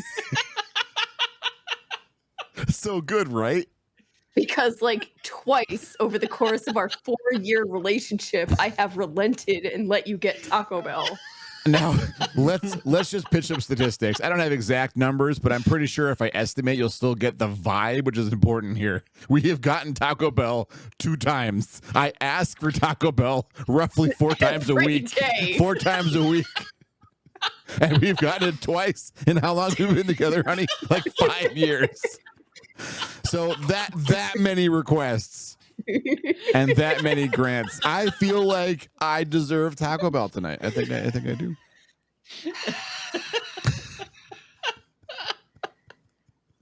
No. I'd say it's self-care. Taco Bell is self-care. No. And lost carb. Thank you, Beardless, As for doing the someone math. that doesn't get an upset tummy from Taco Bell, it's definitely self-care. That estimates out to be like a 0% success rate, right? That's 0% success. Thanks, Tofu. Hey, you know what? I like how you put that. Tofu works in marketing, or ought to, given that they took that abysmal 0% and spun it to a 50% increase.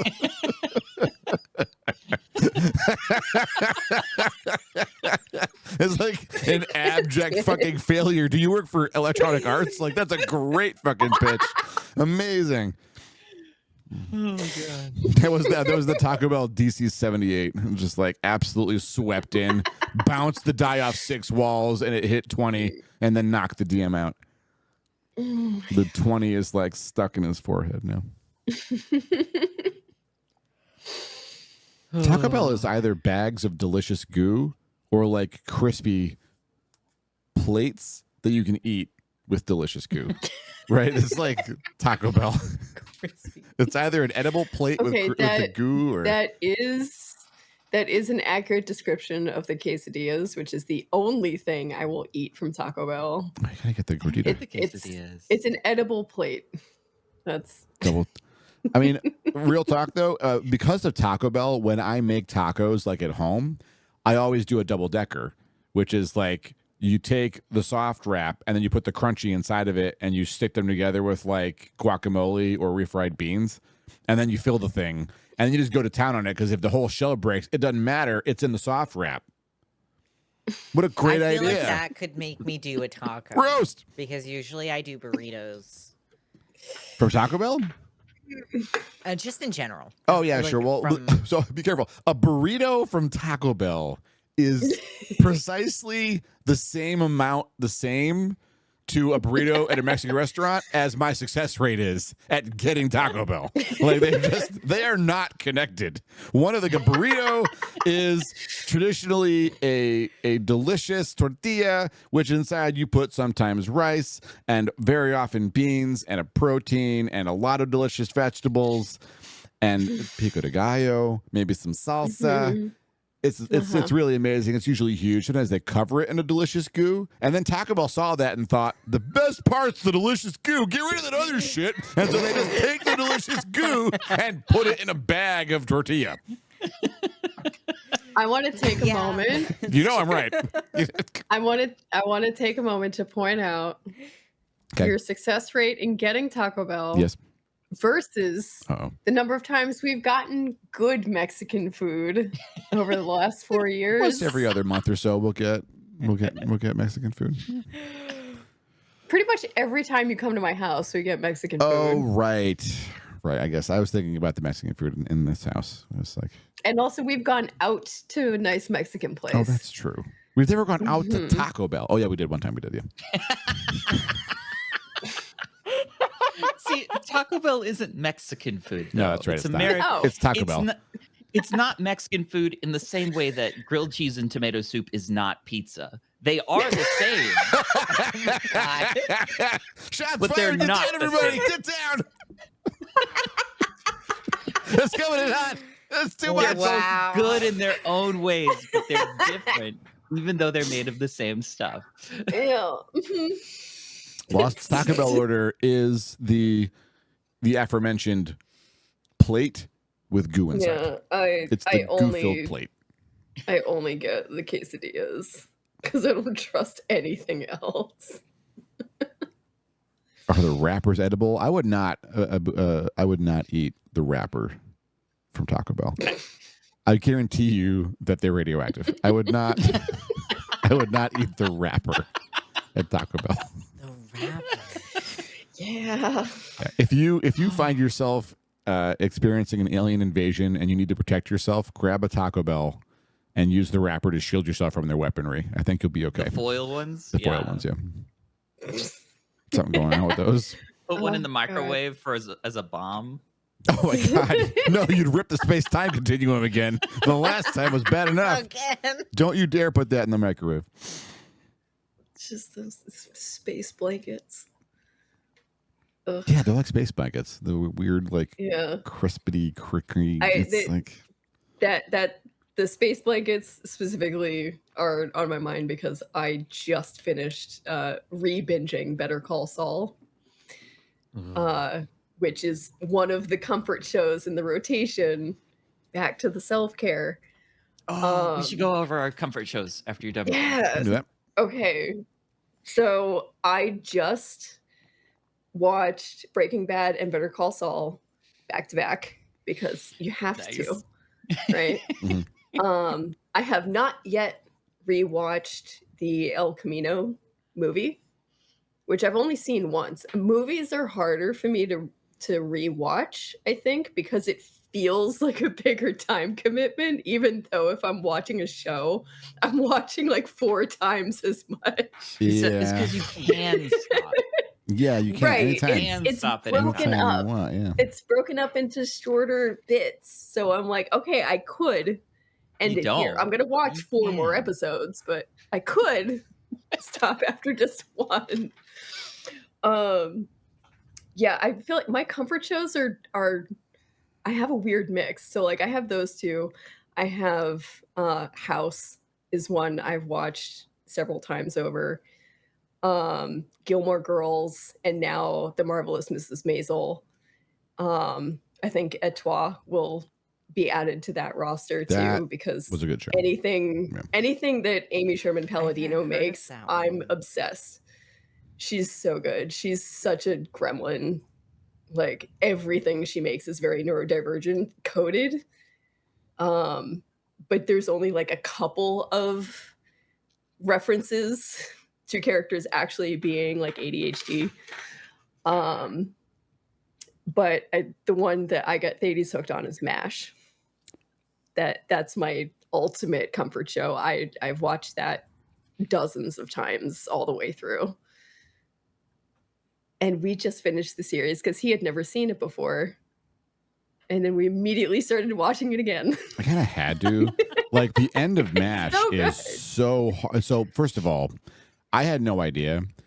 If you haven't seen MASH, you are doing yourself a disservice. Whatever TV shows you enjoy, MASH is worth watching. I'll say, honestly, this is my recommendation. Lost, forgive me, but this is just the reality. Skip season 1.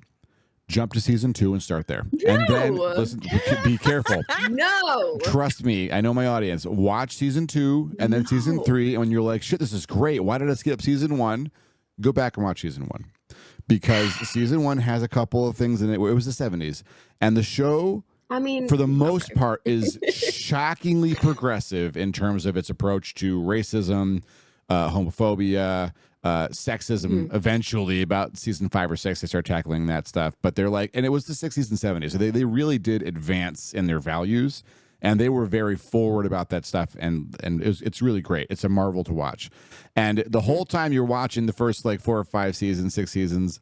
I mean, if you can actually watch the first season with my advice here and just know it does get better. It's like, and the stuff in season 1 isn't actually that bad. It just, when you see, it'll be like, my God, is that really okay? I don't think that's okay. It won't feel okay. And it's not, but it is not. It's, you'll see. I think it's easier to explain it. I don't want to spoil it. But then they start tackling sexism and womanizing in like season 5 or 4, I think, because the main character is kind of superhuman in terms of his compassion. But then he's a womanizer, and that's part of the character. But then eventually he learns and he grows. All the characters in the show grow, except for one, but he's not supposed to grow. And so we watched the whole series, and the MASH is about the Korean War, but it touches on all war. Like if you add the actors when they were interviewed about it, they said it was supposed to be about like all war that they had ever experienced or knew about. And so there's vibe of the Vietnam War and the pressure that people had when they were there, and what they went through too. It started airing during the Vietnam War. Right. And there were a lot of, like, they used the Korean War to make a lot of political statements about the Vietnam War and how dumb and wasteful it was. So that's why it had kind of a controversial edge to it. Yeah. Especially in the beginning. It's anti-war. It is genuinely funny. It's heartfelt. And there are some real gut punch moments when people you think are fixtures suffer, die, move on, and it is very realistic to the way they experience things. And so it is a special show in that. It's the first show that did anything like it, and it holds up.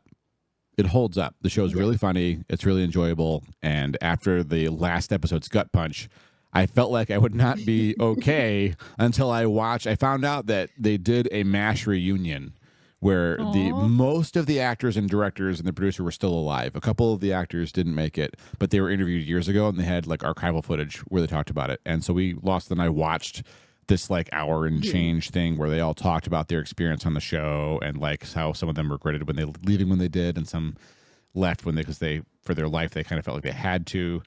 And then they talked about like what they were trying to sell in the show, like in terms of their values and what they wanted, what they were going for and stuff. And that was great because it like took me out of the deep reality I can fall into. I thought, great, now I can watch the show again. And the second time through, it's way better. It's way better. So yeah, great show. Oh, that's awesome. Yeah, Tofu, a little like Star Trek. I never watched it. Yeah, and then it grows. You should watch it if you. Yeah, I never watched it. I used to watch TV Land all the time, and I saw commercials for Mac all the time, but I just never watched. I wasn't really interested in the military aesthetic.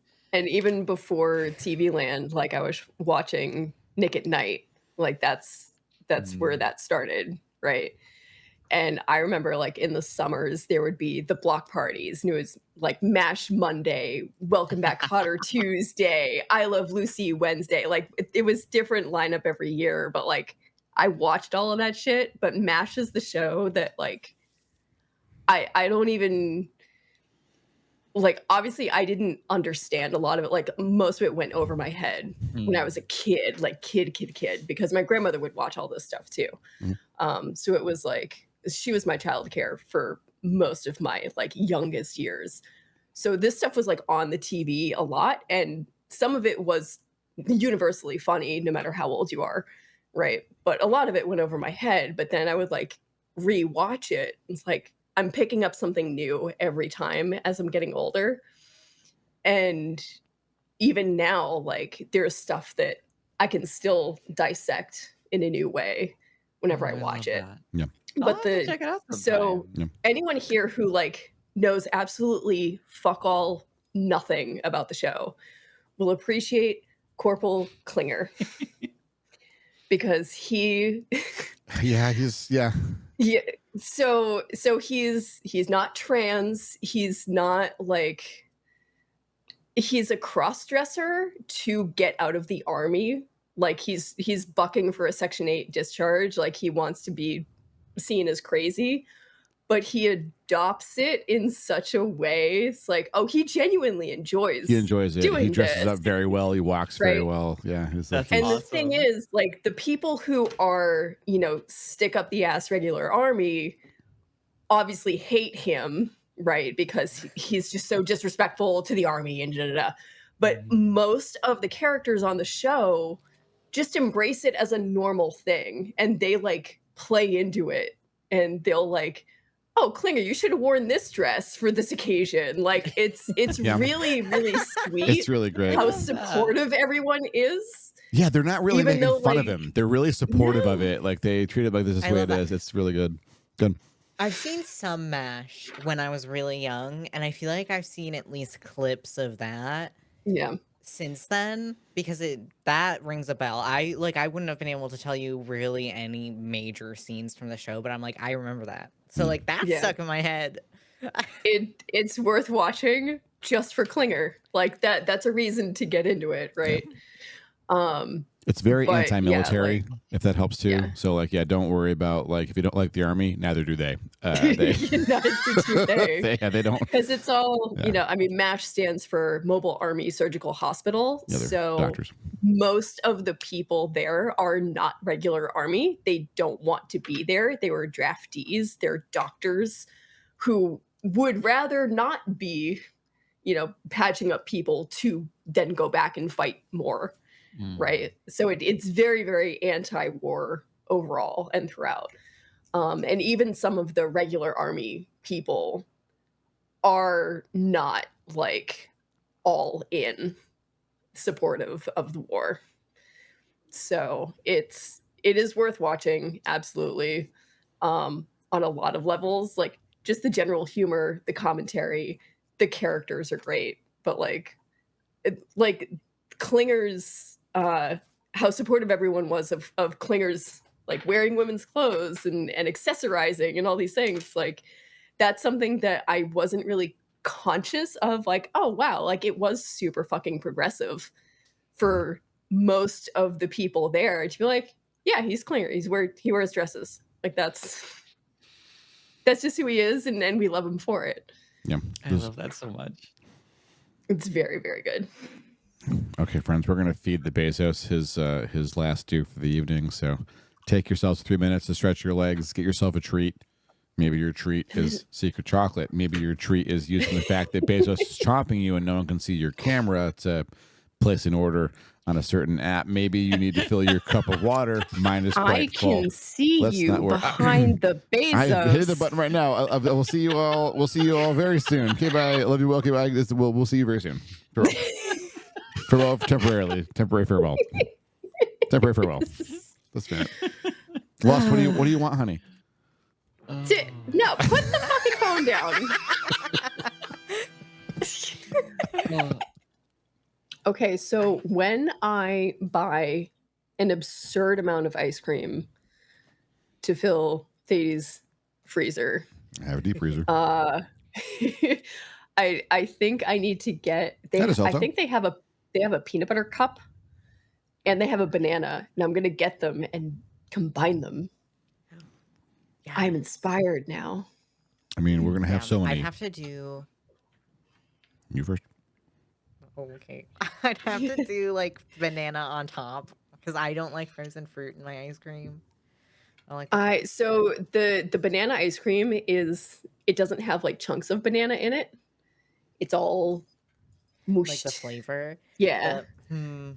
I will say the creamery that's more local to me than the one that is more local to Thades, their banana ice cream does have, like, if you put a banana in a smoothie, you can always tell through the texture. Yep. Right? And their ice cream does have that texture to it, but the one that we usually get does not. It's just banana flavor. And it's like, it's not a super, like, candy artificial banana. Like, it's a legit banana flavor, but it doesn't have any texture to it. So now I want to try mixing them. I miss banana pudding pops. Remember the Jell-O banana pudding pops? Does that predate anyone but me? You do? Yeah. I loved those things. It's like the 80s. I never liked any banana pudding or really much ice cream. So no. Oh gosh. Do you have a sweet tooth at all? Oh yeah, absolutely. But not ice cream. Interesting. I've ironically warmed up to ice cream a little bit over the past years, but not very much. It has to be very particular. It has to be very cold in a cold bowl so it doesn't melt very fast because I have to chew it. That's legit. I have to chew my ice cream or else I don't like it. That is legit. I understand that completely. That's fair. Ice cream is like my favorite dessert.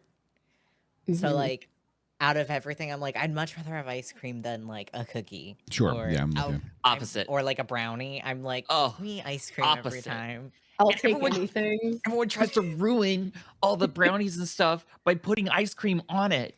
It's the worst thing you could ever do. That's like the only time I want a brownie.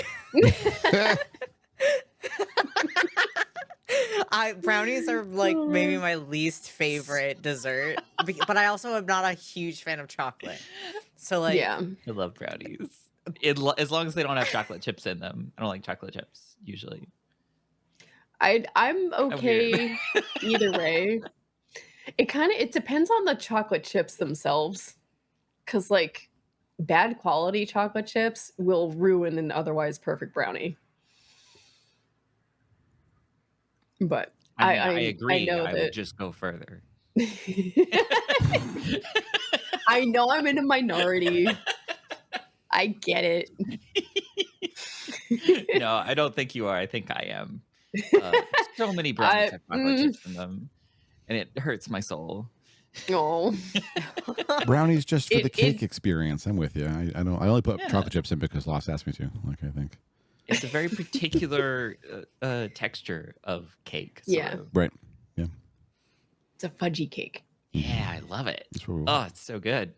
But I want to go back. I want other people to talk about their comfort shows or comfort movies if you lean more towards that. Sure. Two most comforting shows for me that I can just put on and be so happy about are Bluey. Yep. Just any episode of Bluey. Aww. That's such a good pick. That's a really good one. Or The Good Place. Good Places. I haven't finished The Good Place. I think I left off at a stressful moment in it. Yeah, I stopped watching it halfway through because, I mean, it's a lovely show, but it was when I was trying to watch it, it was at the time I couldn't watch any show that was remotely stressful because I needed all of my media to be just like, yep, this is going to be happy, the whole time. And that's not how most good media works. So, like, I had to miss a lot of good stuff. Note all of my comfort shows are like could never, really stressful shows. Really stressful. Breaking Bad. Better Call Saul. Yeah. I know.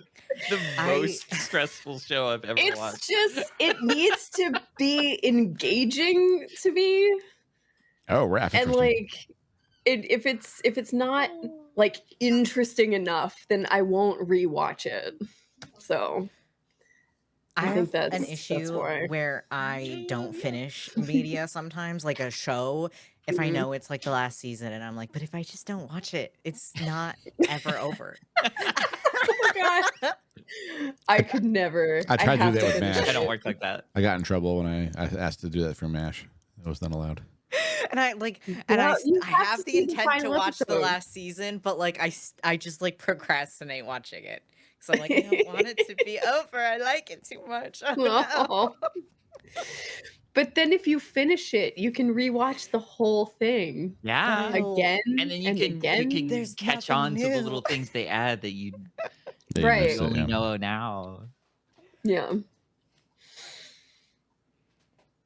I mean, some shows you can't watch again. Like I saw Cowboy Bebop, and at the end of that show, yeah, I get it. I'm not watching you again. That was kind of the message in the end. Yeah. That. What's that? I haven't seen Cowboy Bebop. It's really beautiful. It's really beautiful. Yeah, and the very last moment in the show, you kind of see coming from like 9 episodes out, because you feel like that's what they're selling, but you don't want it to be true because you love them all too much. There's no way they could really do. And then it happens. And the last character basically smiles at the end, and then this title card. At the end of every episode, this black card comes up with white text that says, "See you soon, Space Cowboy," because their Space Cowboy is a bounty hunter, and that's the tagline for the show. But the very last episode, when that card pops up, it says, "You're going to carry that weight." And I have for 2 decades since I saw that last episode. As now, no other shows hit me quite the way that was. MASH came close. And I will say MASH is overall a better show just because it has more important messaging. But that's the only reason. Like they and Cowboy Bebop is not a comedy, and so like they're not really rubbing shoulders, so to speak. But in terms of like the magnitude of emotion you get out of those shows, they're both really great. Yeah, I think the first season of MASH is weird to watch because they were figuring out what the show was even going to be. Yeah. Like, is this a sitcom? Is this a serious show? Like they didn't know. So that's why like season 1 does not feel the same as the rest of the series, because it wasn't. Right. There's a bunch of shows that kind of, I mean, a lot of shows will do that for the first couple of episodes, where the pilot is not necessarily representative of the rest of the show, because the rest of the show will pick the things from the pilot that really worked, and then you'll get more of that stuff. Yeah. Yeah, DeSalto, I have a number of YouTube shows I'll fall back on if a television series won't do it for me. I have watched the H-Bomber Guy Pathologic video hundreds of times, I think, at this point, like literally hundreds of times. Okay, so I want to point out, like, okay, yeah, I watch Breaking Bad and shows like that are like, this is so stressful. Why are you rewatching this? Why is this a comfort thing? You watch content about pathologic. And so pathologic is okay because we know how it ends. I saved the town. I did it. I saved them all the ones that mattered anyway. Thousands of people died, but wow, that's what it is. I mean, that's the reality. We save the children, right? We save all the kids. I mean, I have stressful YouTube videos I'll watch about, like, nonfiction stuff, like NFTs, like anything about crypto makes my blood boil, and I will watch those on repeat as a comfort show. Right. And then I get spammed with messages about it because you're so angry. I get really angry about crypto. Comfort anger. Well, they're angry about things that are concrete and a little bit distant, as opposed to the things that I can't escape. I think that might be why it is comforting for me to watch that kind of stuff sometimes. Right. Not this week. That's why I watched Supergirl, which is like, way out there. Or if I really need to just feel good, Interviews with Monster Girls is what I watch. What is that? Wait, I haven't heard of that. And I want to know what it is. So it's very cute. Interviews with Monster Girls is an anime about it's a universe where it's our universe with one exception, which is that they have people with birth defect condition things. They're basically neurodivergents, but with like physical visual effects vampires, duolidanes, like literally headless horsemen. Okay, they carry their heads around, and they have like a whole thing about being disabled where your head's then attached to your body. And you have all these accommodations for people who literally have this as an issue. Ice queens, like the basically like like the girl from Frozen. There's a girl in the high school who like can drop the ambient temperature around her when she gets upset, and so she has a whole host of things she needs for her self-care and stuff too. And succubi, who like they have to like hide how hot they are, which is funny because this came after the Rachel character was invented. I thought, and someone's like, you have to watch this fucking show because you made this character in your D&D campaign, you fucker. I'm like, what? And so I watched the show. I'm like, holy shit, it's Rachel as a teacher. Yeah. It's so good. And so like, Rachel's a high school teacher, but it's not Rachel. And then the whole show, the main character is this guy who is a science teacher, biology teacher, who really wanted to do research on these. They're called demi-humans scientifically in the show, but they're very rare. And so he just kind of gives up on his research and takes a high school teaching position. And then there's 3 high school students, all young girls, who have these effects, and this teacher. They're all demis, they explain to him. And so he learns about their culture and their needs by talking to them about it. And the whole time you're watching it, about half the time you watch it, you're going to think, is this show going to go somewhere inappropriate? Because he's like a hot, like 30-something teacher, and some of the girls have crushes on him when they're all like teenagers. It literally never goes anywhere bad. He is a father figure to them. Who's a succubus. Right. It's all wholesome as fuck. Yeah. The show is so wholesome.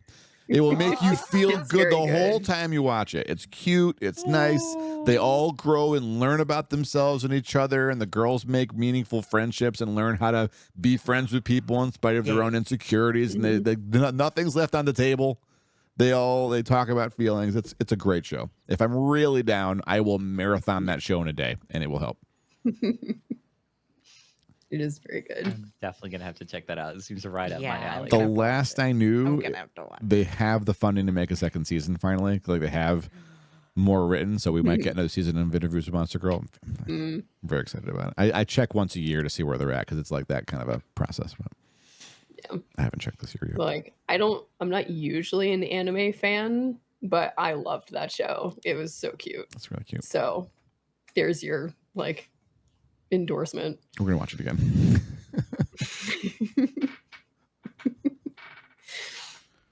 Yeah, how long is the first season? I don't, because we watched it in bits and pieces. I can't remember how many. I think it's like a 12 or 14 episode run, and the episodes are 25, 30 minutes long. That's pretty short. Yeah, that's pretty short.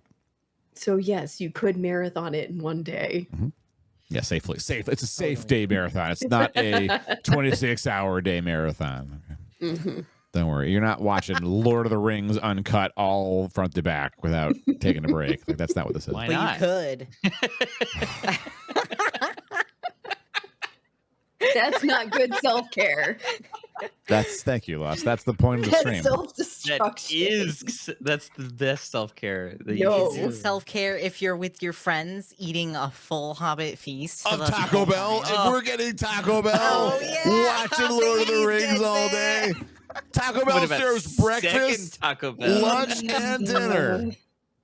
What about third Taco Bell? We can Taco Bell the whole time. I just want to see. Second meal. They're still open, Lost. I could DoorDash us if you're going to come over if I order it, right? So you said you would. What does Shorty want? Do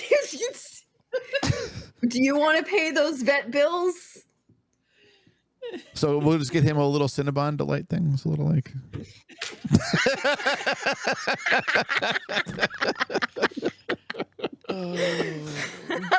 On the air, this is hilarious. Off the air, I'm going to die. So just like.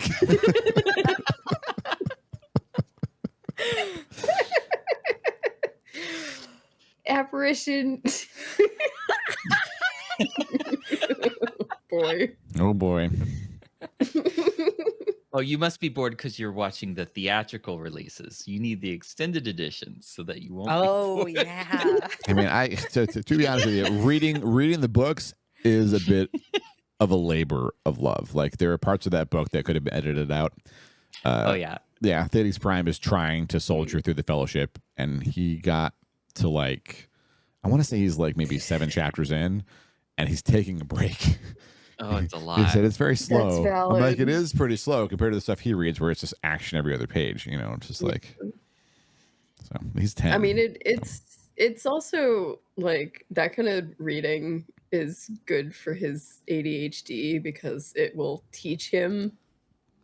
It will like it helps to like rewire your brain to like not expect the constant dopamine of the exciting new thing every like 3 pages. You know what I mean? Like, yeah, right.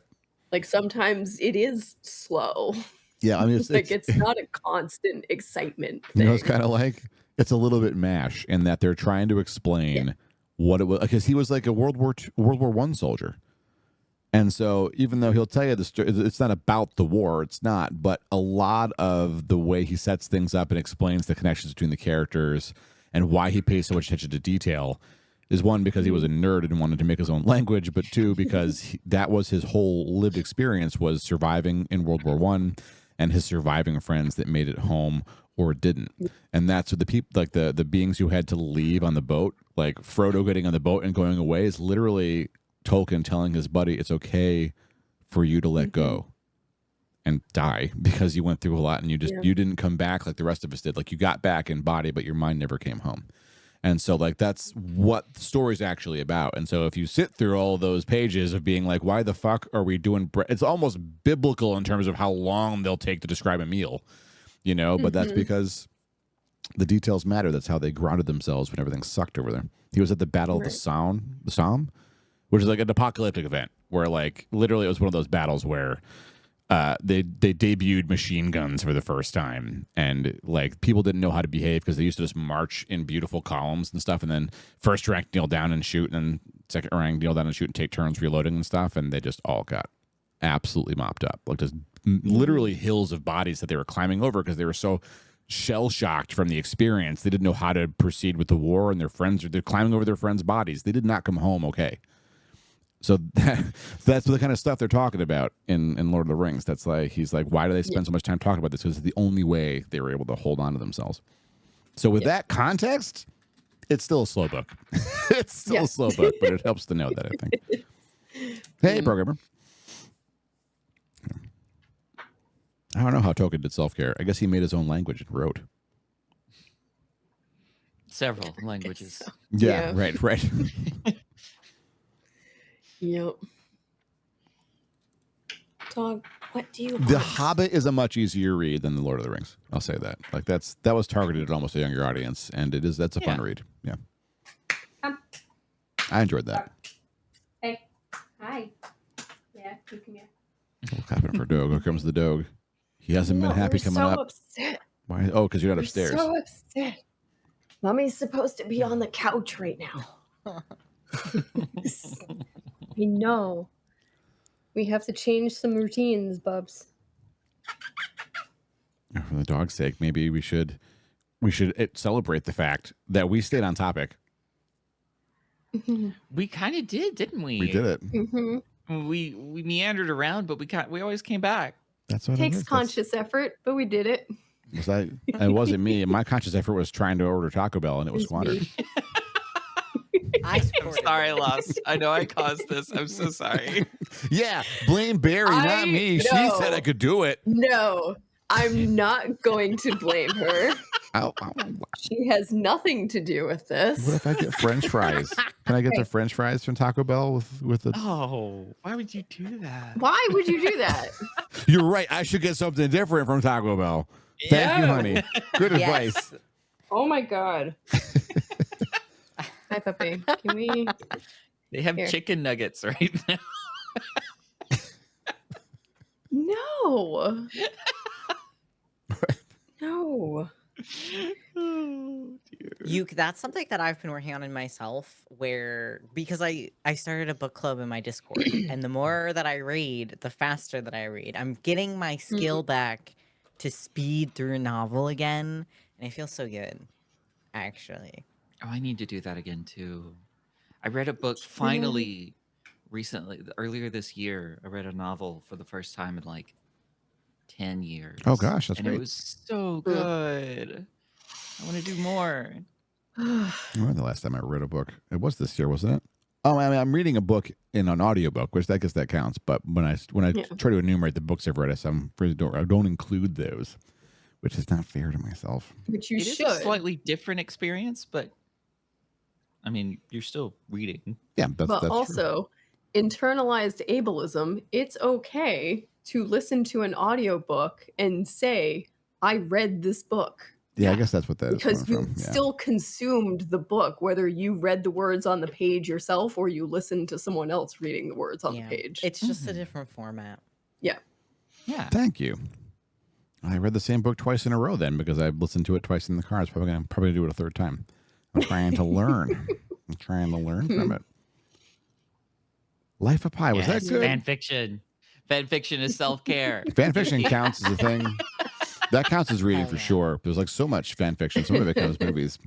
So it's like, if I order a book from Taco Bell. Hey, dog. Is there a book on the menu? I'm ignoring you now. I'm dealing with this creature. Tofu said, not me. I'm just reading chat. Why did I get in trouble for reading chat? Shorty, do something. Shorty, tell your mom I can have Taco Bell. No. He's got authority there. We all know he does. No. Anyone that can pee on a floor establishes dominance. He knows. That's what he's trying to do the whole Yuki, time. Yuki, is it Fallout Equestria? I need you to stop. That's the only one I know of that's like that long. Okay, I will put you down. You cannot fling yourself out of here. I'm almost afraid to ask because I know some fan fictions can run into some fascinating spaces. Sure. Fallout Equestria, is that about what it sounds like? I've never read it. I just know of it. It is the My Little Pony cast in the Fallout universe. Oh my god, dog. Oh, in some way. I don't know. Does that? And it's like a few million words long, I think. What? Does that? I'm always does so that impressed work? by the dedication of fanfic writers. Yeah, that's very legit. popular. That's legit. That's a lot too for folks to do. That's so much. I can't even wrap my mind around that amount of writing. I know, right? Before we wrap up, I think we should ask the question we all have on our minds right now, which is whether or not Barry's going to play more Voices of the Void, so that I don't have to play Voices of the Void on my stream, which it seems like people wish I would keep playing Voices of the Void, but it's just so much fun to watch Barry play it.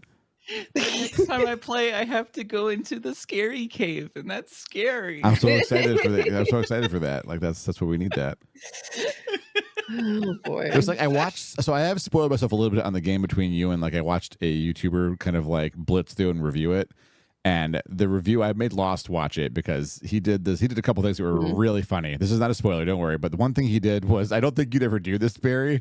But the whole time he's trying to talk about how the hell can I get out of here, and he can't get out because of the barrier and the wall and stuff.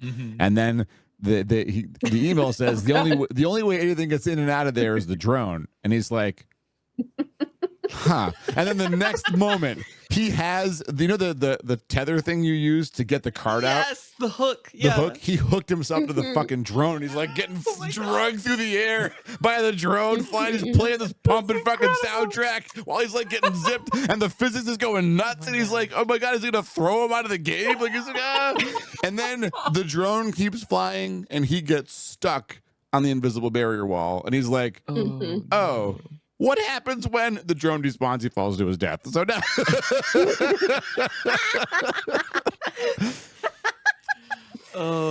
so yeah, going in the scary cave is going to be good for everybody. We're excited. I'm excited. Do it soon. No pressure. I do want to though. It's friends, such a good game. Thank you for coming to hang out with us tonight on our first return to like hanging out and talking. Which we made it work. It happened. We did it. We'll do more of these. Don't worry. But now we're gonna raid. We're gonna raid One Trick because One Trick is only streaming to a couple of people, and we love One Trick. We haven't seen her in ages. So let's encourage her to keep streaming. Go in there, give her a follow, tell her you love her. She's also modding RimWorld. Don't feel pressure if you don't know what you're doing. She's very smart. She's a programmer. You get it. Okay. And we are gonna zoom out Okay, bye. Zoom out for a while. Okay, bye. We're doing the Zoom. Does it still work? Okay. It's the one thing that we haven't tried. It's working. Zoom out for a while. Okay, bye. Does it work? Okay, bye. Zoom out. Okay, bye. Bye. Okay, bye. Oh, we zoom out behind the rate thing. That works. We made it. We're getting Taco Bell, everyone. We're rating Taco Bell. We're rating Taco Bell. This is a great idea. I'm so excited to rate Taco Bell. I'm in trouble.